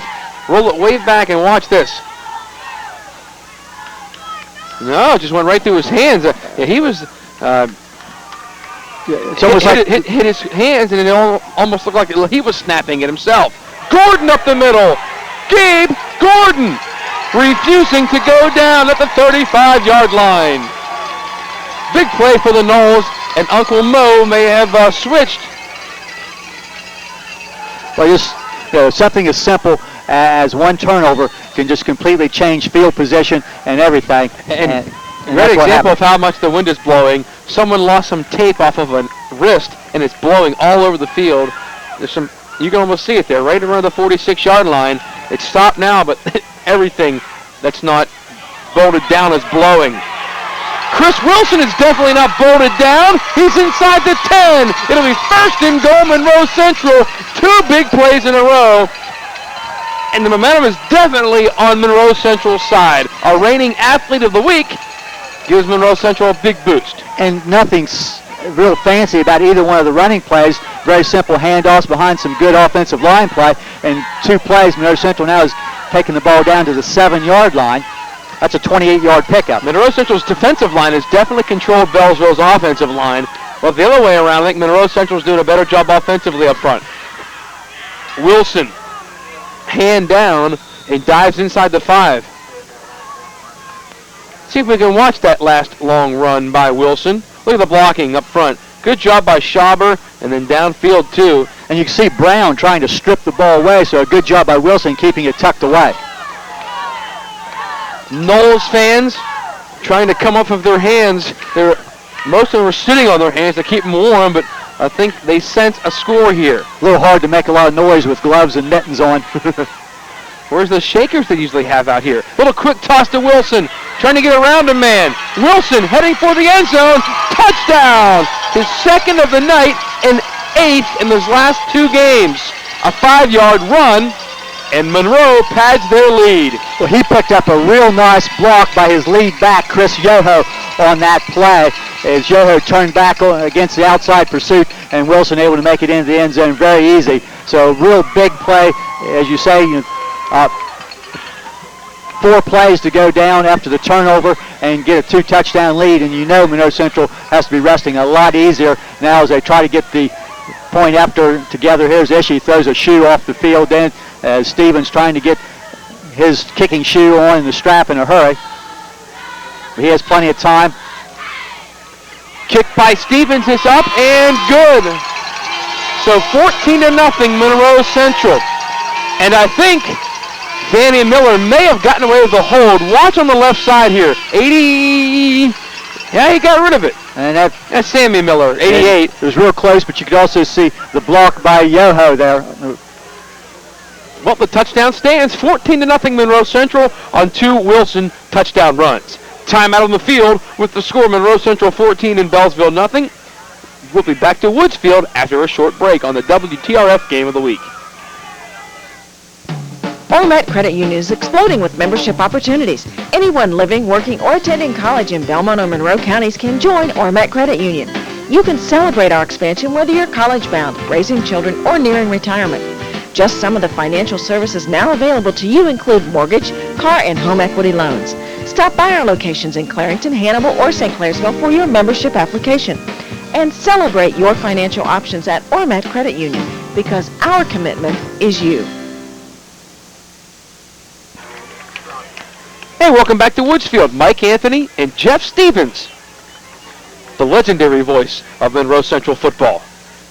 I think I've been called lots of things, but very few of them have been called legendary.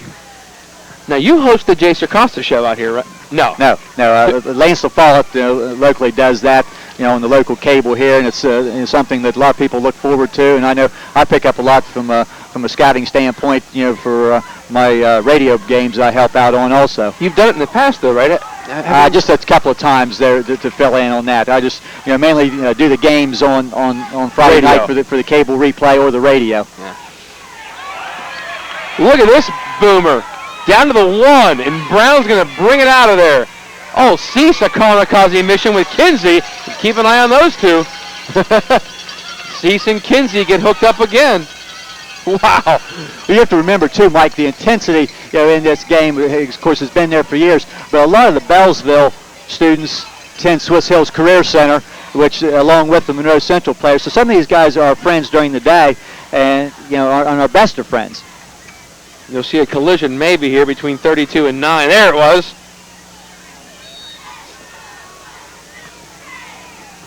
Two minutes to play, third quarter. But once again, Kinsey wants the timeout. And once again, Beallsville starting back, at their own 22-yard line. So, field position has been a major part of this game. And the way this is going, Beallsville needs something drastic to happen for them to score. They need someone to fall down or something to happen because they're just running the ball up the middle with little or no success. You see, I think Dave Caldwell over there somewhere. Hard to tell, everyone's so bundled up. I think Dave's in the huddle, but... What's something when the game films are traded this week with future playoff opponents, this is one of the games that teams will usually ask for your most recent game, and I'm not sure that Monroe Central's opponent next week is going to pick up a lot from this game film to this point, because as Monroe Central has a 2-touchdown lead into the fourth quarter, I'm sure they may be kind of conservative. Thanks to Forbesy, Bill Forbes, for sponsoring the scoreboard tonight. You saw 14-0 in favor of Monroe Central. Beallsville doing everything they can not to lose this game. I mean, they're trying to shorten it. As you take a look at the folks behind the goalposts, trying to stay warm, bending their some knees and blowing some of those their hands. people are probably, it's almost like they have a season ticket. They stand in the exact same spot for every home game. Good look at the Beallsville huddle. Their sophomore quarterback, Greg Darby. Michael Maddie split right. We'll see if Beallsville tries to go up top a little bit here and get the ball in the air. Darby hands it off. Kinsey bouncing outside. Hit by Wilson, and down he goes. Chris Wilson is doing it all, folks. Pursuit got there, and Gabe Gordon also gets up off the bottom of the pile. At least 4 or 5 black shirts there to make the stop. And you have to remember, too, Christopher Wilson is not a big young man at 5'8", 155 pounds, but he's very solid, and does not have blazing speed, but he runs very well. And he's a linebacker and takes a beating on every play, and really does a remarkable job. He's in the same position the Shoemaker boys were in when they were here, as the featured back and as the main tackler on defense. Darby turns it, hands off to Brownie. Brown cuts it back in. Gabe Gordon, a little upset with himself, overran the play. Somebody hurt.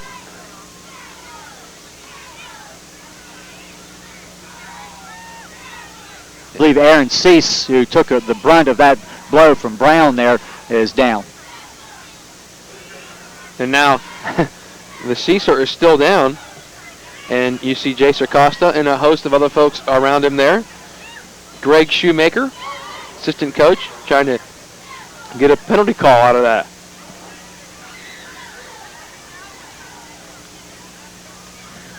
The usual suspects on the Monroe Central sideline. When I come out and cover games, I usually stand with Donnie Longwell, my man, and other folks filming and keeping stats, and either maybe it's the principal, maybe it's the superintendent, maybe it's longtime supporters of the Monroe Central football program. And one reason Monroe Central has been successful over the years is because of the long tenure of most of those assistant coaches: Dave Sherman, Pat Singleton, Matt Singleton, Greg Shoemaker, Luke Shoemaker, a newcomer this year, Bill Fox. That is one reason that they've been successful. And they all have a duty to do, and they do a great job. And Dave Sherman this year, as the defensive coordinator, the last couple of years, has just done an outstanding job. And this year, with the fact that Monroe Central's only given up 7 touchdowns in 9 games, and that's just an outstanding credit to both the players and to the coaching staff. Are all these guys former either Woodsville or Monroe Central players? The majority of them are. Of course, Chuck Briggs, we didn't mention, has been a long-time assistant of Jaser Costa, but most of the other ones are former players. So, on 3rd and 5, Darby taking a lot of time off the clock again. Under a minute to play third quarter. And Darby turns in hands. It's Brown. First man there, 50 for Monroe Central, John Michael Spielman. Also, big old Randall Seifert, one of the 3 seniors for the Noles, was there. 30 seconds. That will probably be the last play of the third quarter. Let's see when Keith Bloom sets it. And that will be it. They set it with 20 seconds. Won't have to snap it. So it'll be up to Beallsville now what they want to do, and they've chosen to let the clock run as they continue to shorten the game, and even down 2 touchdowns, they're going to stay by that game plan and try to keep this as quick a game as possible. Yeah, I like it. I think Dave thinks that's the only way that he can hang around in this game. A rather quick third quarter as both teams head to the sidelines. We'll take a break from Woodsfield. It's 14-0 in favor of Monroe Central on the Bill Forbes Chevrolet, Chrysler, Plymouth, and Dodge scoreboard. We're back after this. A father is someone who believes in us, even when we sometimes don't believe in ourselves. A father's the one who knows we can, even after we've given up trying. A father's the one who never says, "I told you so," even when he's told us so. A father's the one who's always there for us, no matter what, no matter where. Fatherhood, it's a commitment that lasts a lifetime.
We're back in Woodsfield. Mike Anthony, Jeff Stevens, Rich Gibson. 14-0. Monroe Central. Of course, Gibson is just here to lend moral support and try to stay warm. He's just checking out to see if this booth is warmer than the booth that he's in. He's getting some jabs at me because his Buckeyes are taking on my Nittany Lions this weekend. Might be a long game. I don't know if anyone can score in that one.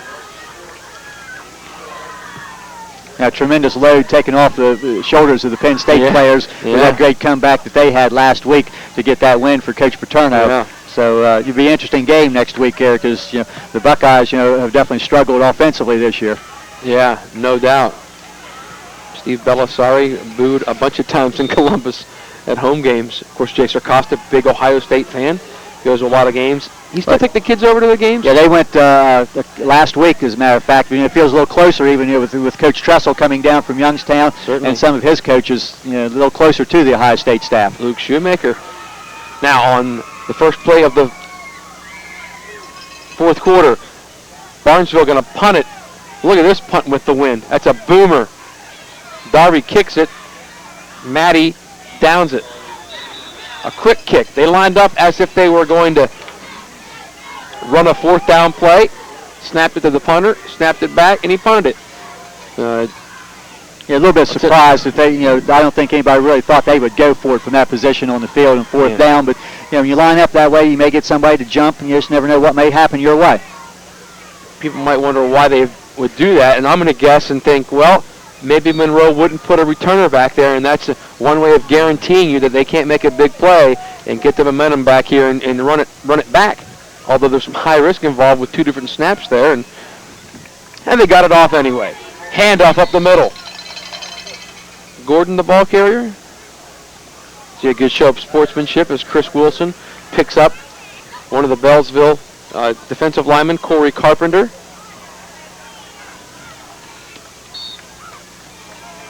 Ishii coming out with Brown. Eric Brown.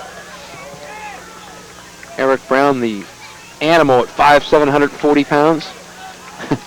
He's been a 3-year regular back in that defensive backfield and just one of 3 seniors on the Monroe Wilson runs over 2 tacklers and gets it into Monroe's Beallsville territory. Already ran through 2 people. I think one of those was Crum. The other was Maddie. Maybe we can see that again. And we'll watch it again and see who he runs right through here. 2 tacklers. But did a good job of cutting back against the grain and delivering the blow. And as a running back, you never want to stand there and let that defensive guy knock you backwards. Wilson keeping the feet going and momentum going forward and able to get more yardage.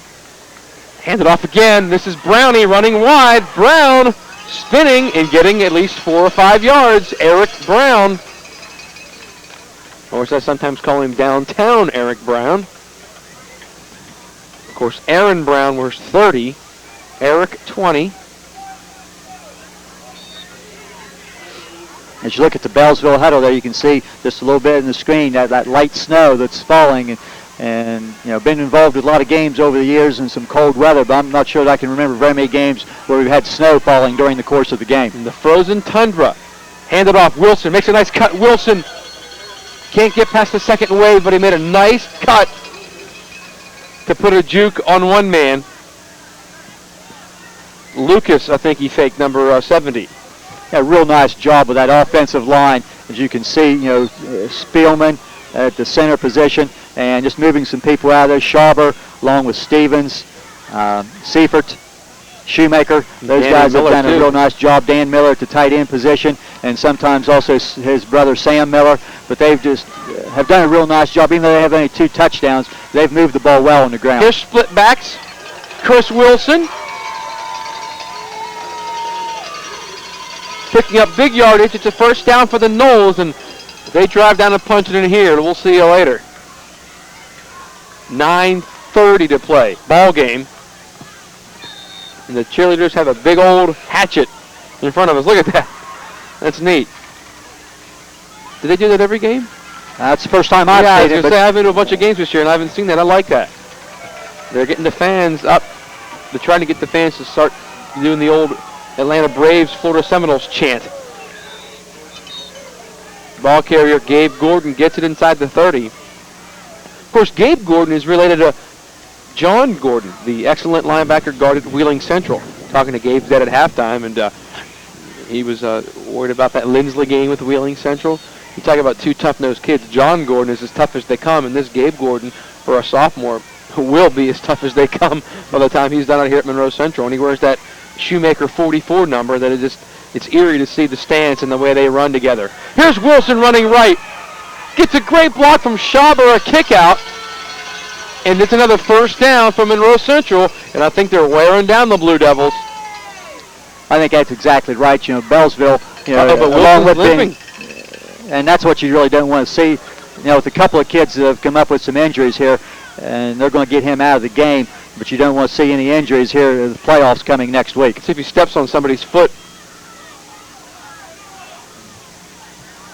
Oh, he's limping to the sidelines. May have rolled an ankle, and for a player you do not want to lose from Monroe Central, it is Chris Wilson, for sure. 1st and 10, ball on the 20, handed off. Gordon up the middle, putting his head down, and blasting forward for around 5. Whew, there's Gordon.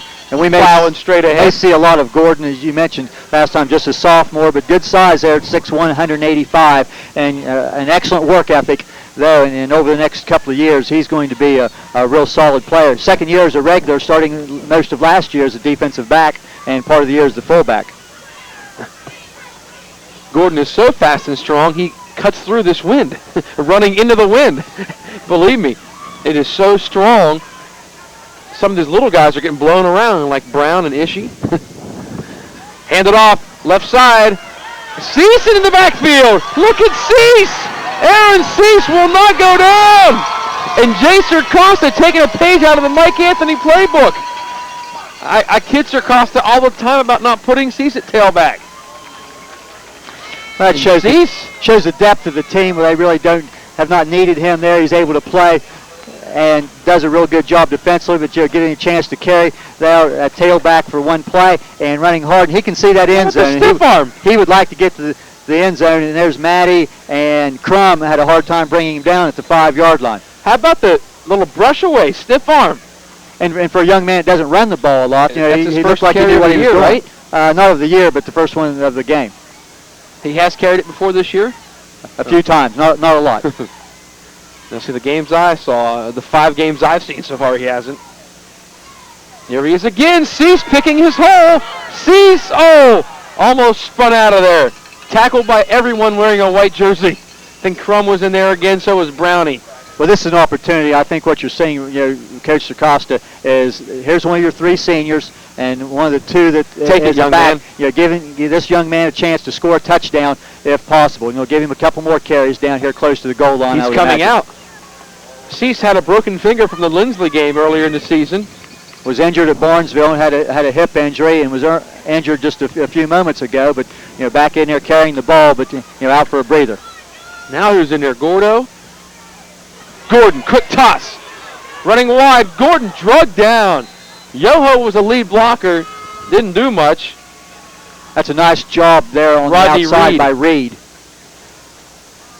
Reed's been everywhere tonight. 6'2", 185-pounder. Hard to believe it's a 2-touchdown game as Beallsville is doing their best to keep this close. 6 minutes to go in the game. And now Monroe Central can take all the time they want. Hey, because even if they do not score, they've turned the field around and they're going to make Beallsville go the length of the field, and the Blue Devils have had a hard time moving it all game. Here's a quick toss. Is that Wilson back in there? Wilson's back in. I'm fine, Coach. Touchdown, but a flag. I think we had an illegal block on the play. Wilson came back in and scored, but it's going to come back. They've detected a holding call on the side. Watch at the very end. You'll see it on a replay. Throw it right at it. He was out there. Tyler Shoemaker. Yep. And he got the arm out and hooked it around the waist of the tackler, and a pretty easy call by the official on that side. And holding something that really in all the games I've seen this year you don't see a lot of, but that was kind of hard to ignore. And I don't think the player he was even holding would have made a difference on the play. Nonetheless, it was close enough to the play to call, so it negates the touchdown. And when you're the principal's son, you still can't do that. Some detention this week for him? I don't even want to go there. Talking to Mr. Shoemaker, the principal, before the game. Always fun to talk to Sammy. The Shoemaker bloodline out here, of course, all the ones that played here were brothers.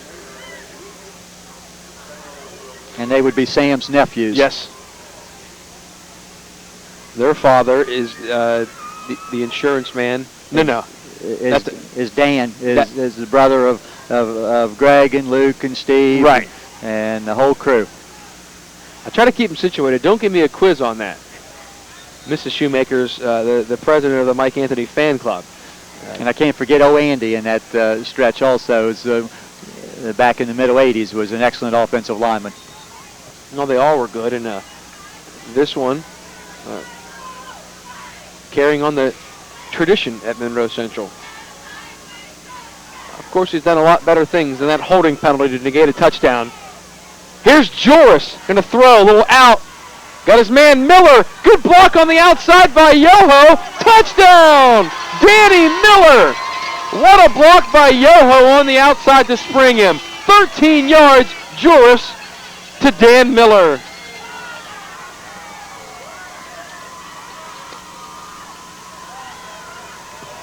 And if things weren't already pretty well put away, that would do it, as we're down to just 5:33 left in this game. And that's a 21-0 lead, or 21-0 if this extra point is successful. But we may be jumping the gun a little bit here. Is there a flag out there? There's a flag out there. So we may be getting a little bit carried away there, Mike, and crediting a touchdown there that, well, let's see. We'll wait for Keith Bloom to talk about. A lineman downfield, and Danny Miller's upset because it takes his touchdown away. Now, Randall Seifert going in, maybe he was the guilty party. Well, that's two called back. And I'm not sure. I'd have to get a look at that. I believe that signals for like an illegal touching. Here comes Keith Bloom over to talk to Jay Sircosta. This should be good.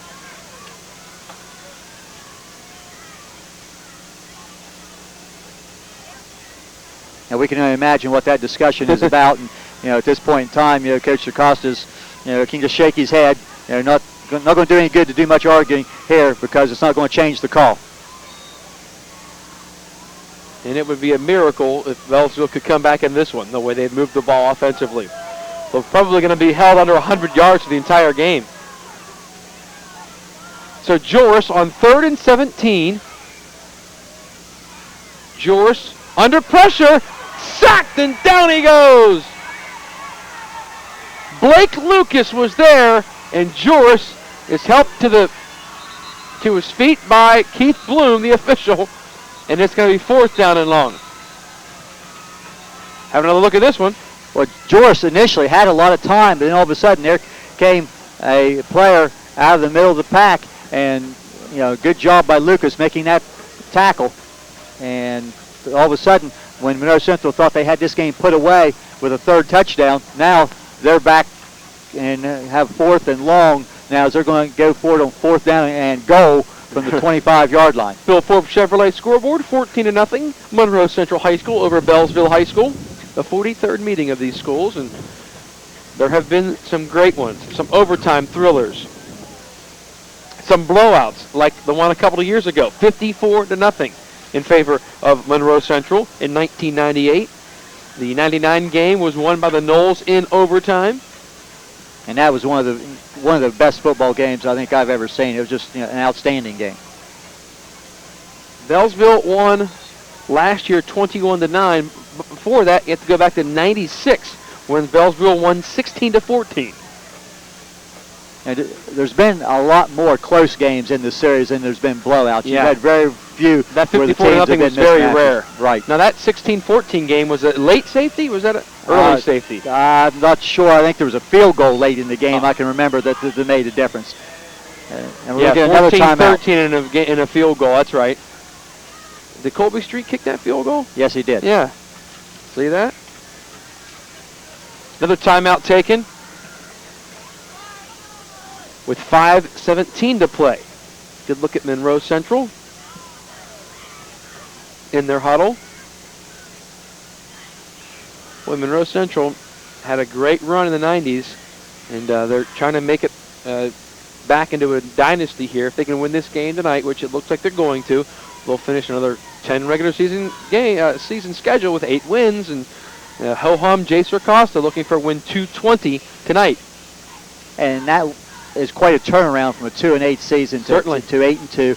Same numbers, just the other way around. And they will finish either first or second in the region, and they'll wait the call on Sunday afternoon then to find out for sure who they will play. But Jay was saying probably 2 if they win tonight, because Amanda Clear Creek will end up vaulting past them with some percentage points. But they do know that game next week will be here on Friday night. And probably on WTRF, so keep a close ear to the station this week, and we'll tell you. Joris down on a knee. He's upset with himself, but he knew it. And look at Jay, he is so upset. Bad snap. And Joris went to the knee to get it, and it happens to so many high school kids that they go down to a knee to get the football, and they're down. So Beallsville with new life, 5 minutes to go. Can they punch it in and then have an onside kick? Doubt it, but stranger things have happened. Never know. Can this young sophomore Darby, and they're going to put some people pull wide. A huge upset. And now they are spreading the field. It's the first time tonight that they've spread the field. Darby going to throw with the win. Got his man complete. Crum out of bounds by Wilson. And they are with the win, so they have a chance to throw some good passes here, aided by some wind. And that is the first completion of the night for Beallsville. 1 of 4 or 5? 1 of 5 or 6? 1 of 4. 1 of 4 for Darby.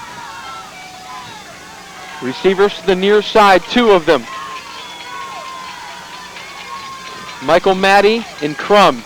Big targets, too. Looking this way. Pressure from Seifert, and Randall Seifert with one hand makes the tackle. It may even be a sack behind the line of scrimmage. Randall Seifert with the left hand. A great pursuit and able to run him down, and just, as you say, one hand, he reached out and pulled the jersey down and right back at about the line of scrimmage, so probably not as credit for a sack, but still a good play. Now the Devils hurrying up, a little different from the first 3 quarters. Across the middle. Crum a little too high. Ishii with the coverage. That's a dangerous spot for a wide receiver to be in. There's the sack with a big man one-handed. Beallsville has always had tall, skinny receivers through the years. And both of the receivers that they have this year in Crum and Maddie are only juniors. So along with Darby as a sophomore, I think we can go back to seeing Beallsville next year do a lot of things with their passing attack. Be a great game 1 year from tonight. Darby to the air. 3rd straight play. Left sideline. Gordon intercepted at the 30. Well, Beallsville a little out of their game plan. 3 straight passes. I thought it was the old Colby Street era. But intercepted this time. And that will undoubtedly do it for this one. 4:30 to play in the game, and Wilson is back in. Darby just threw this one up for grabs, Jeff. Well, Beallsville, they shortened the game. They gave themselves an opportunity as you go into the 4th quarter, and then they recognized the fact, okay, now we need to try to do something to win the game, and that's really the only thing they could do. And the ball was just overthrown. Maybe the wind pushed it a little bit, and Gordon able to make a play, not allowing the receiver to get deep. Here's Gordon, interception. 8 yards. Hey, give it to Coach Caldwell. He's taking his shots. He kept it close, and he took a chance to win right there, or at least get him close. Only way they were going to win was throw a touchdown pass, because they couldn't afford to take a big chunk of time off the clock with just 4 minutes to play. All right, and he has done everything that he felt was necessary to try to give his team an opportunity in this game. Look at the people bundled up. A lot of people putting some blankets in their backs over there in the Beallsville stands to try to break that wind. Wilson got the first down. Be a lot of wind burn after this weekend watching football games. First down for Wilson, which puts him at the 150. About 184 yards. 180 yards. And 27 carries. Another solid performance. 6 touchdowns a week ago. How many yards last week did he have with the 6 touchdowns? 118. 18, right. 118 yards. Second man is Wilson. Bounces off Lucas. They hit helmet to helmet, and a big collision there as he spins near the 47-yard line. 3.5 to play. Ball game. Rapidly moving, and that's what Beallsville wanted. They were taking all the time off the play clock and snapping it with the least possible time left on that play clock to get this game shortened. And with wind chill the way it is tonight and how cold it is, I don't think anyone cares. You see a few people starting to head for the cars now. They feel that this game's pretty well in hand at 14-0. But again, Beallsville just has done a good job, and Monroe Central's not played one of their best games offensively. But let's give Beallsville some credit defensively. Oh, they made it ugly. Here's Wilson with his 29th carry.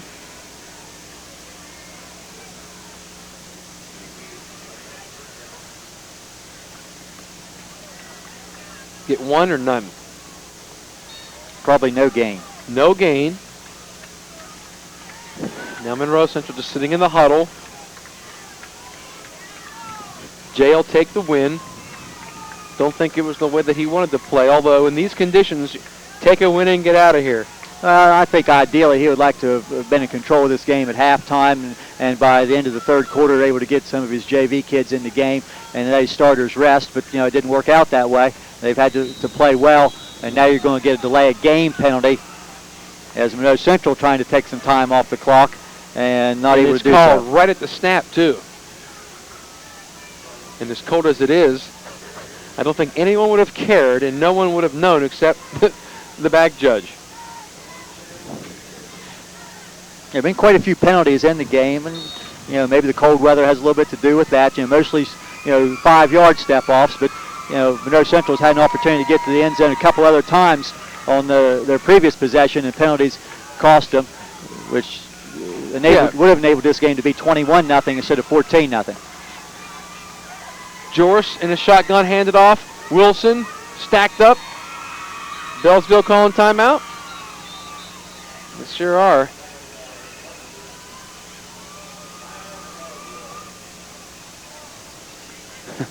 Jaser Costa throws his hands in disgust. There's Shoemaker, 64, coming off. He's put together, too. He looks a lot like his father. I mean, his father's a pretty big guy, and the shoe is put together. As you look at the cheerleaders, they are bundled up.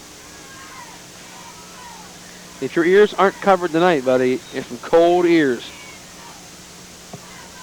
I'm sure there are a lot of toes freezing as well, as ours are.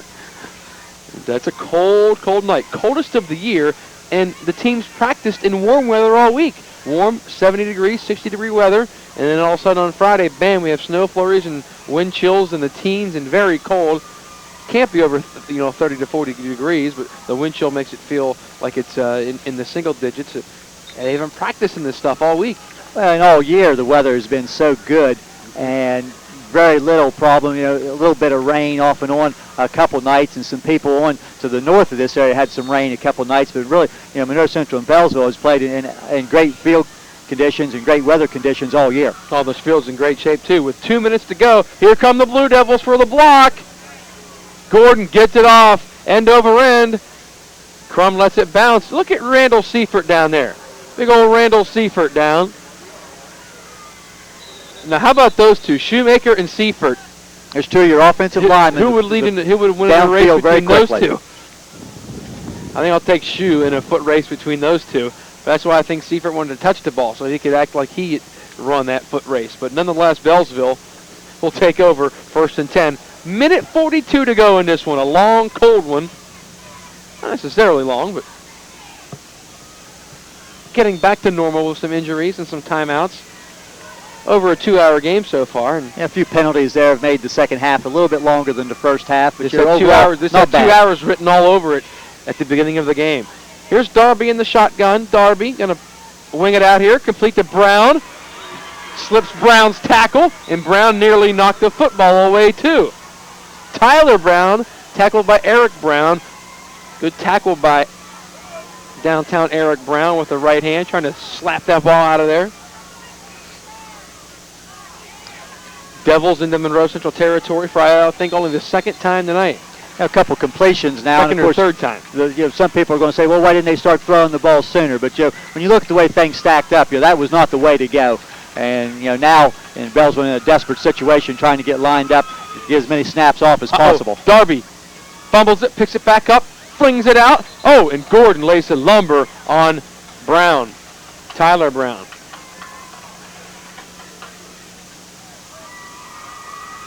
Just 1:15 left in the game at 14-0, and say Darby, trying to make a big play there, and Gordon, came up really aggressively and put a pretty good stick on, and the ball kind of popped up in the air there. I think maybe if Gordon had been able to react to the ball, he might have been able to make the play and go the other way. But as a good defensive back comes up, and your first responsibility is to make the tackle. Darby under center this time. Darby, quick out. Shoemaker nearly got the deflection. Eric Brown made the deflection, number 20. Shoemaker nearly got over to get that. There's going to be a penalty against Beallsville. The wide out here to the right moved up just early. a fraction before the snap. Incomplete pass, so I'm sure that penalty will be declined as Seminole captain Randall Seifert gets the word from the sideline and gives the official Keith Bloom the call. Illegal motion and declined. So now 3rd down and 10. Well, it could be 2 more plays left in this one. And then a kneel down by the Knowles. Now Darby's in the shotgun. Here comes Monroe Central. Pressure. Darby's pass. Sliding. Incomplete. A little bit underthrown. Yoho defending on the play against the much taller Crum. The ball just a little bit underthrown there. Crum and Yoho both trying to come back for the ball, and you really couldn't tell if the ball was caught or not, but then it came squirting out of there, and it's going to bring up 4th down.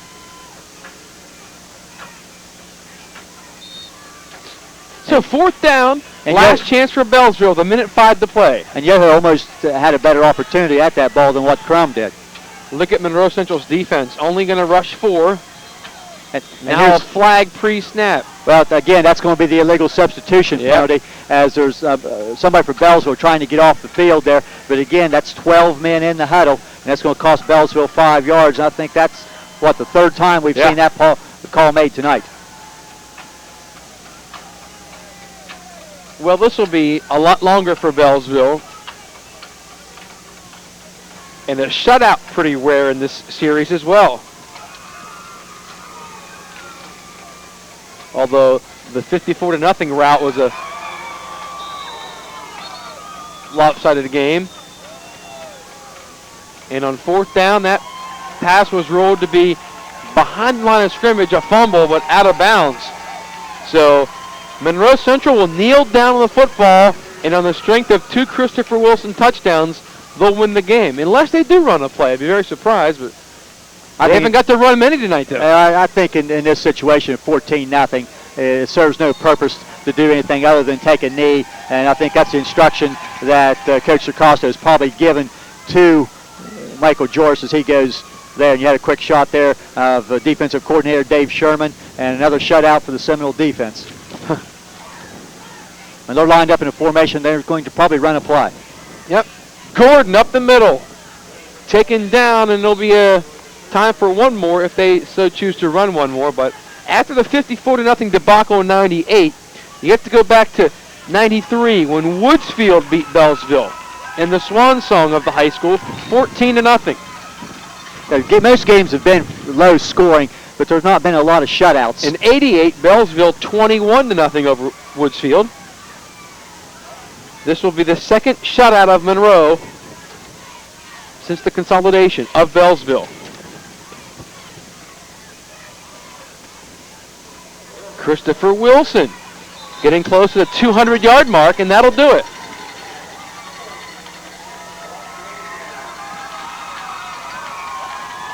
That's your ball game. not pretty, but a victory for Monroe Central.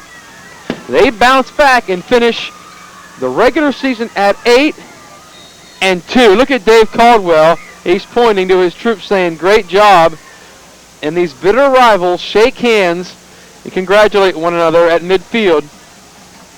I think Coach Caldwell cannot be more proud of his players. They really carried out the game plan, just not quite what he wanted to do as far as controlling possession time, but he was able to shorten the game and keep the score down, and that was one of his goals. Well, Monroe Central bounces back and flip-flops their 2-8 year to go 8-2. Beallsville will finish the year with 2 wins and 8 losses.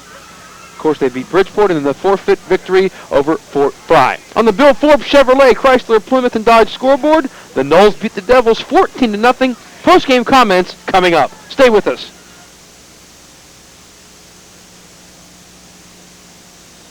A father is someone who believes in us, even when we sometimes don't believe in ourselves. A father's the one who knows we can, even after we've given up trying. A father's the one who never says, I told you so, even when he's told us so. A father's the one who's always there for us, no matter what, no matter where. Fatherhood is a commitment that lasts a lifetime.